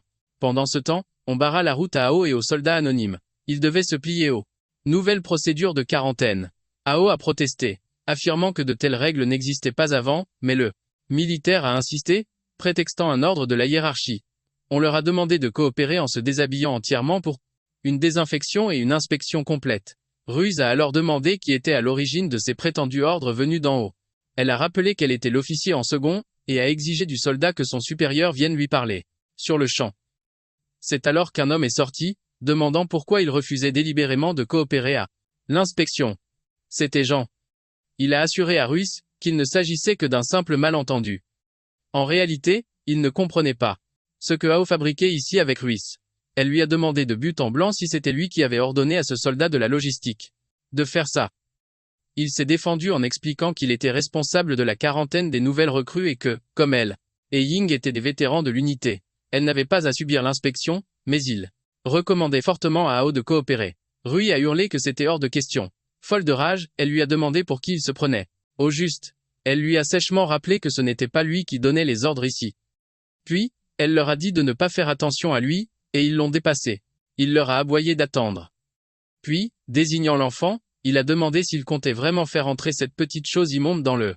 Le soldat anonyme l'a repris, précisant que ce gamin n'était pas une chose, mais le petit frère de son camarade tombé au combat. Comprenant qu'il venait de la patrouille, Jean a ricané que les déchets allaient avec les déchets. Il a ensuite ordonné au soldat de l'embarquer. Le sang du soldat anonyme n'a fait qu'un tour, mais Jean l'a intimidé, lui demandant s'il comptait vraiment désobéir à un ordre direct. Rui était sur le point d'intervenir, mais Ao l'a retint. Activant sa glande à venin, il lui a murmuré de le laisser gérer la situation. Il a ensuite posé une main sur l'épaule de Jean, en lui disant de se calmer. Jean a cru qu'il cherchait la bagarre, mais il a paniqué en sentant il venin se répandre dans son corps. Il n'avait pas la moindre idée de comment c'était arrivé. Ao lui a alors chuchoté qu'il savait très bien qu'il ne pouvait pas le voir, mais que ses méthodes étaient vraiment minables. Il lui a conseillé d'arrêter les frais tant qu'il en était encore temps. Puis il a fait remarquer qu'en l'espace de quelques secondes, Jean était déjà à genoux. Ruiz a alors ordonné aux soldats de raccompagner leur nouveau chef d'équipe, qui avait l'air un peu fatigué. Ils ont aidé Jean, qui bouillait de rage contre Ao mais était incapable de bouger le petit doigt. Ruiz a demandé ce qu'il venait de faire. Ao a simplement répondu qu'il n'y avait pas de quoi s'inquiéter, qu'il l'avait juste mis au repos forcé pour quelques jours. Un peu plus tard, ils se sont rendus au laboratoire médical. Là, Ying a informé Hanking et Léon que sa combinaison de combat avait été délibérément enduite d'un agent corrosif à action lente, après une exposition à une forte concentration de brume écarlate. Sa fonction protectrice avait échoué. Léon conclut qu'il y avait un traître qui ne voulait pas que Ying revienne vivante. Léon savait que Ao était aussi l'une des cibles. Ao exprima qu'il croyait être la cible principale. Ying avait juste été entraîné là-dedans à musique cause de lui. Cela amena Léon à décider qu'ils étaient tous deux suspendus des missions sur le terrain jusqu'à ce que tout soit éclairci. King lui dit qu'ils avaient des problèmes à régler au quartier général. Il espérait qu'il enverrait quelqu'un de confiance pour protéger sa fille. Et Ao Il lui rappela que si quelque chose d'autre tournait mal, aucun d'eux ne pourrait en supporter les conséquences. Léon en était bien conscient. Il chargea Rui d'assurer la sécurité absolue de ces deux-là. Quelques jours plus tard, O médita sur les événements survenus tels que la suspension des missions sur le terrain, un traître dans l'armée, Jean de la défense de la ville, un chaud de la patrouille. Soudain, le membre anonyme l'appela. Il demanda ce qui n'allait pas. L'homme anonyme murmura que lorsqu'il examinait le garçon, il avait trouvé une photographie d'une fille qui ressemblait à la sœur de Ha. Hao attrapa le bras de l'homme en lui demandant s'il disait la vérité. L'homme anonyme se plaignit que son poignet allait se briser. Il alerte dans la chambre des garçons. Le membre anonyme interrogea le médecin sur l'état du gamin. L'état du garçon était stable, mais il aurait besoin d'une observation plus poussée. L'infection était très grave à son arrivée. Alors le médecin était perplexe quant à la façon dont il s'était soudainement amélioré ces derniers jours. S'approcha du gamin, ce qui fit que le médecin se demanda ce qu'il faisait. Hao demanda au médecin de s'écarter pour l'enquête du sang écarlate. Le médecin était inquiet. Il comprenait que le gamin était un bandit, mais la façon dont les symptômes d'infection du gamin avaient régressé était très inhabituelle. Il espérait que Hao ne ferait rien. Hao en était bien conscient, car après tout c'était lui qui avait nettoyé l'infection de la brume écarlate du corps. Il vit la photo. Et Xiu était là. Le garçon se réveilla et éleva le ton en demandant ce que Hao faisait. Hao demanda où il avait vu la fille. Le garçon révéla que c'était il y a 6 mois au camp de réfugiés. Puis il demanda où elle était maintenant mais le gamin ne savait pas. Il devint frénétique en criant qu'ils étaient tous partis, y compris son frère, qui avait promis de revenir s'il attendait là. Hao se rappela la même scène avec sa sœur et sa promesse de revenir pour elle. L'homme anonyme informa à l'époque, mais avait été transféré à une autre mission pendant l'évacuation. Puis il avait disparu. Wu était perplexe quant à la raison pour laquelle il avait été affecté à une autre mission, au milieu de celle-là. L'homme anonyme n'en avait aucune idée alors il suggéra de se pencher davantage sur les dossiers de mission pour les détails. O absorba la brume écarlate du gamin. L'homme anonyme était confus quant à ce qu'il faisait. Il lui dit de n'en parler à personne d'autre. L'homme anonyme savait. Maintenant, pourquoi l'infection s'était soudainement dissipée. Hao dit au gamin qu'il l'aiderait à retrouver son frère, mais qu'il devait lui raconter tout ce qu'il savait sur la fille de la photo. Le gamin voulait l'assurance qu'il oserait vraiment faire une chose pareille. Hao l'a alors encouragé à se fier à lui, insistant sur le fait que c'était dans leur intérêt mutuel. Le jeune homme a donc commencé à relater les événements qui s'étaient déroulés 6 mois plus tôt. Plus tard, à la cafétéria de la caserne, l'inconnu a interpellé Hao pour savoir s'il comptait réellement y retourner. Hao a confirmé, certain de sa décision, car Xu était déjà parti en mission depuis 6 mois. Il sentait qu'il ne pouvait plus patienter. L'inconnu a alors mentionné Ruiz, expliquant qu'elle l'avait prévenu de la présence d'une taupe au sein de l'armée, cherchant à nuire à Hao. Par conséquent, il avait reçu pour instruction de rester à ses côtés et de lui faire un rapport sur le moindre de ses agissements. Hao a répliqué fermement, en l'informant qu'il était là pour une cause supérieure et que rien ni personne ne se mettrait en travers de son chemin. C'est alors que Ru a surgi derrière lui, demandant qui donc essayait de le stopper. Elle était accompagnée de Ying. L'inconnu s'est tourné vers Ying pour s'enquérir de l'état de sa jambe. Elle a répondu que grâce à Sang et Karl, elle bénéficiait des meilleurs soins médicaux qui soient. Rui a alors suggéré de trouver un endroit plus discret pour poursuivre leur discussion.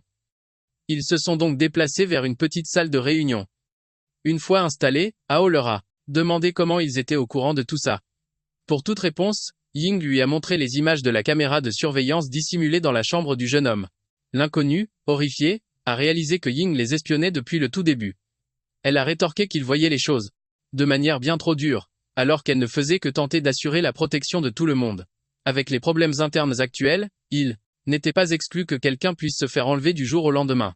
Ru a alors avoué que c'était elle qui avait missionné Ying pour récupérer ses enregistrements, et que le docteur était venu la briefer sur la situation, juste après leur départ. S'adressant à Hao, elle a affirmé qu'elle n'avait aucune intention de l'arrêter, lui rappelant sa promesse de l'aider. Elle espérait donc qu'en retour, il lui accorderait sa confiance. Visiblement touché, il écouta Ying ajouter qu'il devrait également se fier davantage à elle. Elle a ensuite exposé ses propres méthodes d'investigation, pour le moins spéciales, ce qui a poussé l'inconnu à déclarer avec ferveur à Hao qu'il le soutiendrait sans faille, peu importe les circonstances. Rui s'est alors tourné vers lui pour connaître ses. Elle l'a pressé de tout leur exposer dans les moindres détails, ce qu'il a accepté de faire. Au même moment, dans des ruines situées à la périphérie de Redstone City, un homme demanda le mot de passe à Chile avant de le laisser pénétrer dans un bâtiment délabré. Il a répondu partout et a obtenu l'autorisation d'entrer. Il s'est approché de l'homme affalé sur le canapé pour l'informer d'une affaire urgente. Concernant le chef Hong. Son interlocuteur a sèchement répondu que le chef Hong n'avait pas de temps à lui consacrer. Chill a insisté, révélant qu'Ao était en chemin pour Redstone City, en provenance de Lake City. L'homme a ricané, répliquant que le chef Hong était déjà au courant pour Ao. Et que, par conséquent, il était certain qu'Ao courait à sa perte. Quelques jours plus tard, au poste de contrôle à la périphérie de Redstone City, la garde municipale inspectait méticuleusement chaque véhicule qui tentait d'entrer. La situation était chaotique. Rui s'est plainte que la file d'attente était un véritable capharnaüm, remarquant qu'elle ne les avait jamais vus aussi zélés dans la défense de la ville. Ao, quant à lui, était visiblement impressionné par la superbe voiture de Ruiz. Il ignorait totalement qu'elle puisse avoir ce genre de hobby. Comme il n'était pas là pour une mission officielle, il était impensable d'utiliser un véhicule militaire. Sa voiture personnelle était donc une couverture bien plus discrète. L'inconnu a alors demandé si c'était vraiment une bonne idée de laisser Ying seule au quartier général. Rui l'a rassuré, expliquant qu'elle avait demandé à Yongji de garder un œil sur elle, et qu'elle était donc en sécurité, assurant qu'il n'y aurait aucun accroc. Ao précisa que Ying avait sa propre méthode pour l'assister dans l'enquête. Elle devait rester en retrait, car cette information n'était accessible que depuis le quartier général. Qui plus est, Ying pouvait assurer un soutien à distance grâce aux communications militaires. C'est alors qu'on frappa à la vitre de leur voiture, pour un contrôle de sécurité. Soudain, un garde alerta tout le monde qu'une bête approchait à 1 kilomètre de distance. Il s'agissait d'une meute de loups à épines de fer. Les soldats de la défense se replièrent aussi vite que possible. Rue était furieuse que ces hommes les abandonnent ainsi, les laissant coincés. Ao sortit alors du véhicule et fit un geste signifiant qu'il allait s'occuper des monstres. La foule se mit à courir aussi vite qu'elle le pouvait, tandis que les loups de fer se rapprochaient. Une personne était sur le point de se faire mordre, mais heureusement, Ao déchiqueta les aberrations. Il lança aux survivants que s'ils voulaient vivre, ils devaient courir. Puis, il fit face aux loups à épines de fer de classe éclaireur. La scène lui était terriblement familière. C'était la même situation que lors de sa première rencontre avec eux, et cette fois-là, il avait perdu sa sœur. Mais aujourd'hui, il refusait de laisser l'histoire se répéter. Les soldats de la défense, témoins de la scène, n'en croyaient pas leurs yeux. Il avait anéanti toute la meute d'aberrations en un instant. Ils ont immédiatement dépêché quelqu'un pour informer Shay que l'individu en question était arrivé à Redstone City. Pour Ao, ces loups n'étaient qu'un jeu d'enfant. L'homme sans nom était visiblement impressionné par lui. Ruiz lui assura qu'elle se chargerait du reste. Elle interpella le soldat de la défense, se présenta et exhiba son insigne. Puis, elle leur ordonna de cesser immédiatement les inspections et de laisser les civils entrer dans la ville. Ils obéirent sans discuter. Alors qu'ils pénétraient dans la cité, ils ne pouvaient se défaire du sentiment que ce contrôle de sécurité cachait une autre raison. Rui demanda à Shaozo son opinion. Il répondit qu'il semblait qu'il cherchait quelqu'un de précis, mais il ne s'attarda pas sur ce point, car leur priorité absolue était d'enquêter sur le dossier de mission d'Ao. Ils atteignirent le quartier général de la défense de Redstone City, et se dirigèrent spécifiquement vers la salle des archives, là où étaient conservés tous les dossiers de mission de l'équipe de patrouille. Cependant, Ao ne parvint pas à trouver celui d'où Rui fit une recherche sur l'ordinateur.